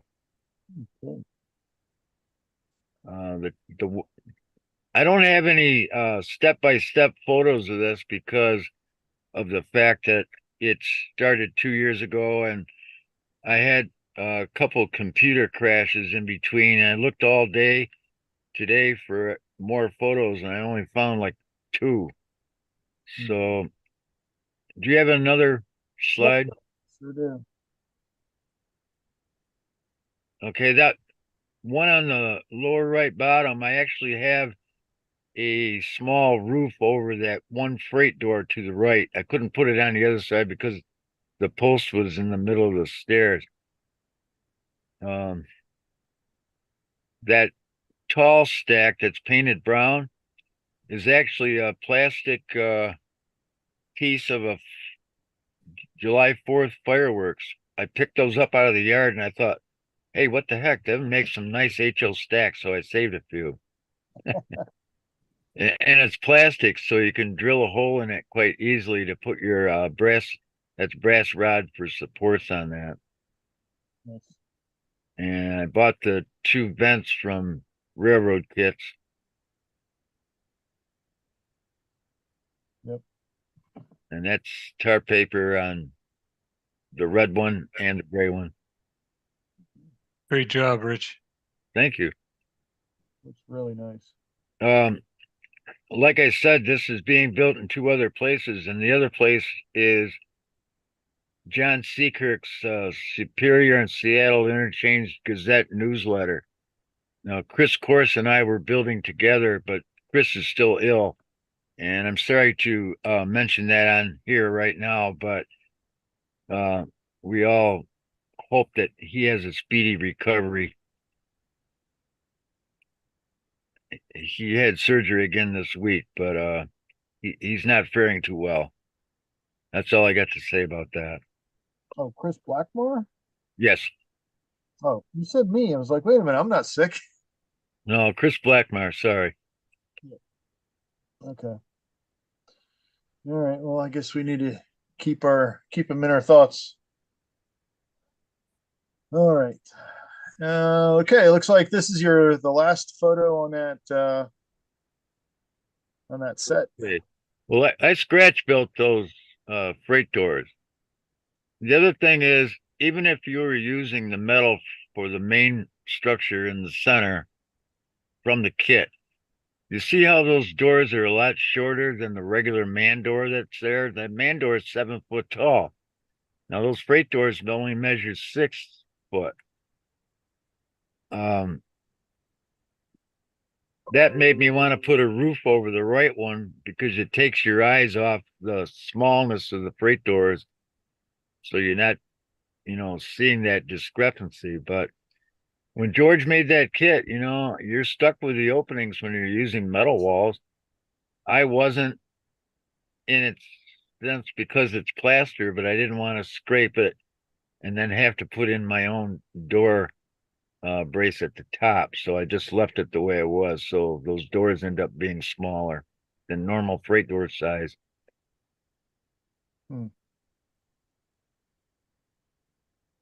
Yeah, that's the rock work on there is incredible. If you didn't know any better, you'd swear that was real.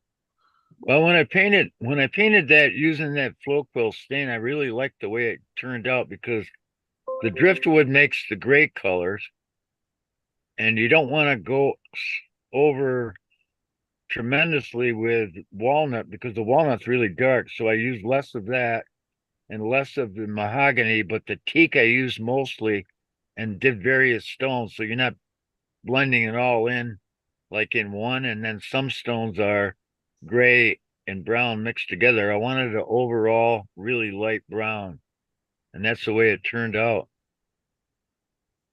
And on the corners, to cover up the crevices where people normally put like extra vines and scenery, I made a slurry using the hydrocal plaster powder and water and filled in the corners with a brush. And I like not coloring walls until you get it glued together because you can have a better color uniformity going around the corner versus you paint one wall and then paint another wall and then glue it together and then they don't match when you go around the corner. Now this, like I mentioned, I don't want to go over my time, but I did mention that this is 1/3 of a diorama I'm currently constructing.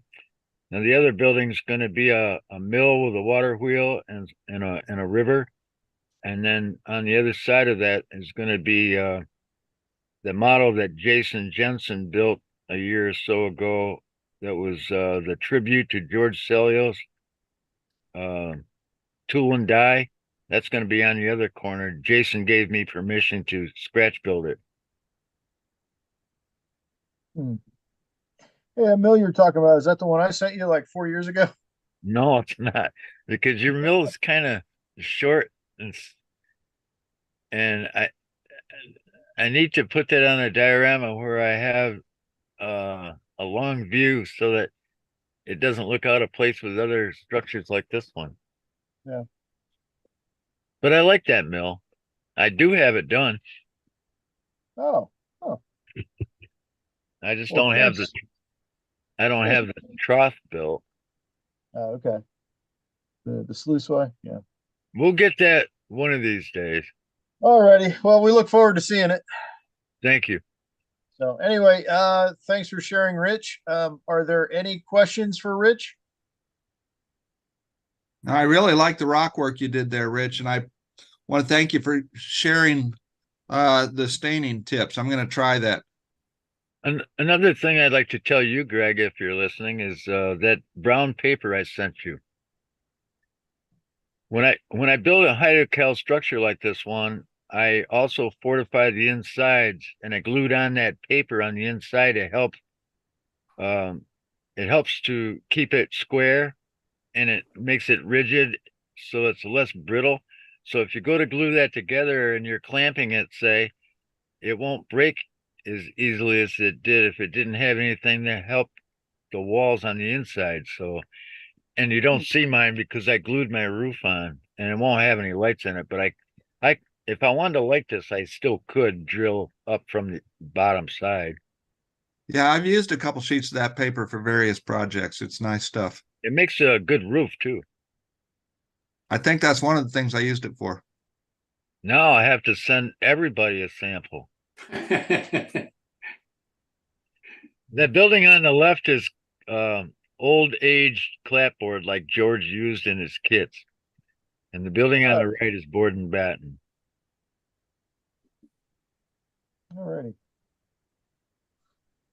That's all. Have a happy Thanksgiving, and thank you for having me on here.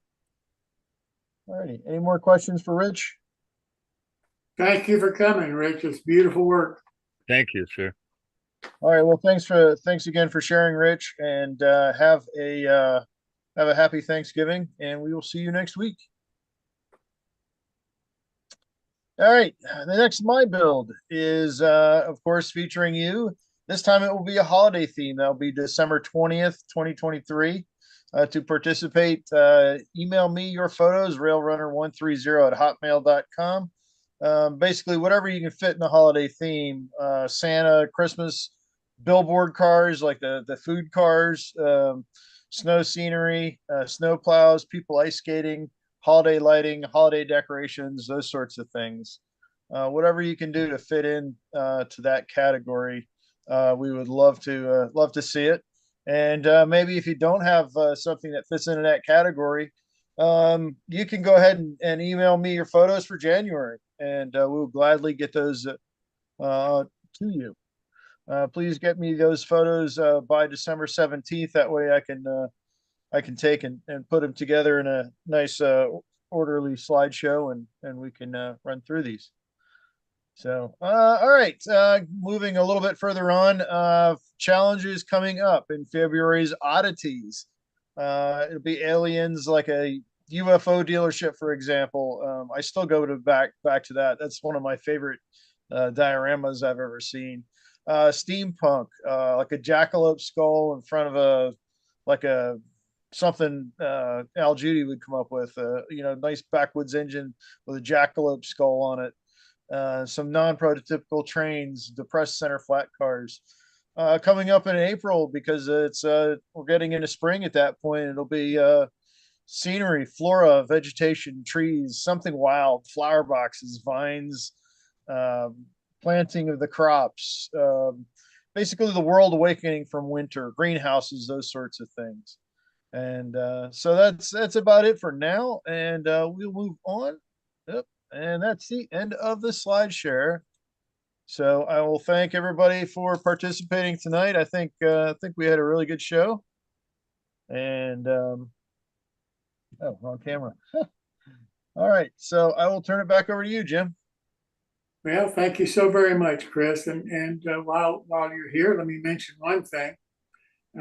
Earlier today, I got a notice that Chris became one of the donors to our scholarship. So thank you so much for that contribution. and Earl Hackett, who you also may know. He's been on the show several times. Earlier today also became a donor to our scholarship. So Earl, thank you so very much. And tonight during the show, during my plea for more scholarship donations, we've had two. One I've mentioned was from John Stockton, and the other is Kenneth Amos Jr. And to both of those people, thank you so much for responding during the show. We really do appreciate your generosity for the scholarship, and we need more. We need more of you all to consider the scholarship, and we're not asking for big dollars from you. $5, $10. Most people, I think, if they care at all, they can come up with that kind of money. And I'm really serious about this. I think the scholarship, to be successful, needs a broad range of support from small donors who really care about the future modelers, the education that they may get, and how today's modelers can contribute to that. And that's what our scholarship is all about, and we would appreciate your support. Well, with that said, that's our show for this evening. Thank you so much for being here. We really do appreciate it. And Phil, if you can show us our caboose for the evening. This is Wimborne in Dorset, one of the most picturesque towns in England. But few people realize there are two Wimbornes, one in miniature. Not just a collection of odd model houses and streets, but an exact replica of the town.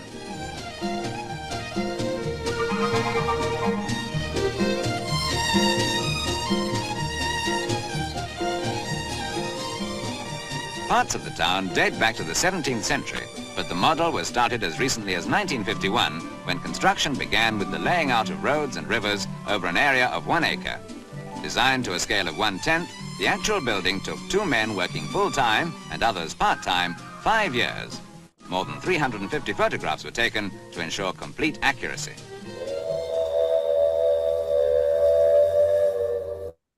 That is some kind of modeling. Thank you so much for joining us. I hope you enjoyed the show. Most importantly, I hope you learned something. That's what it's all about. See you next Wednesday. Have a great Thanksgiving tomorrow.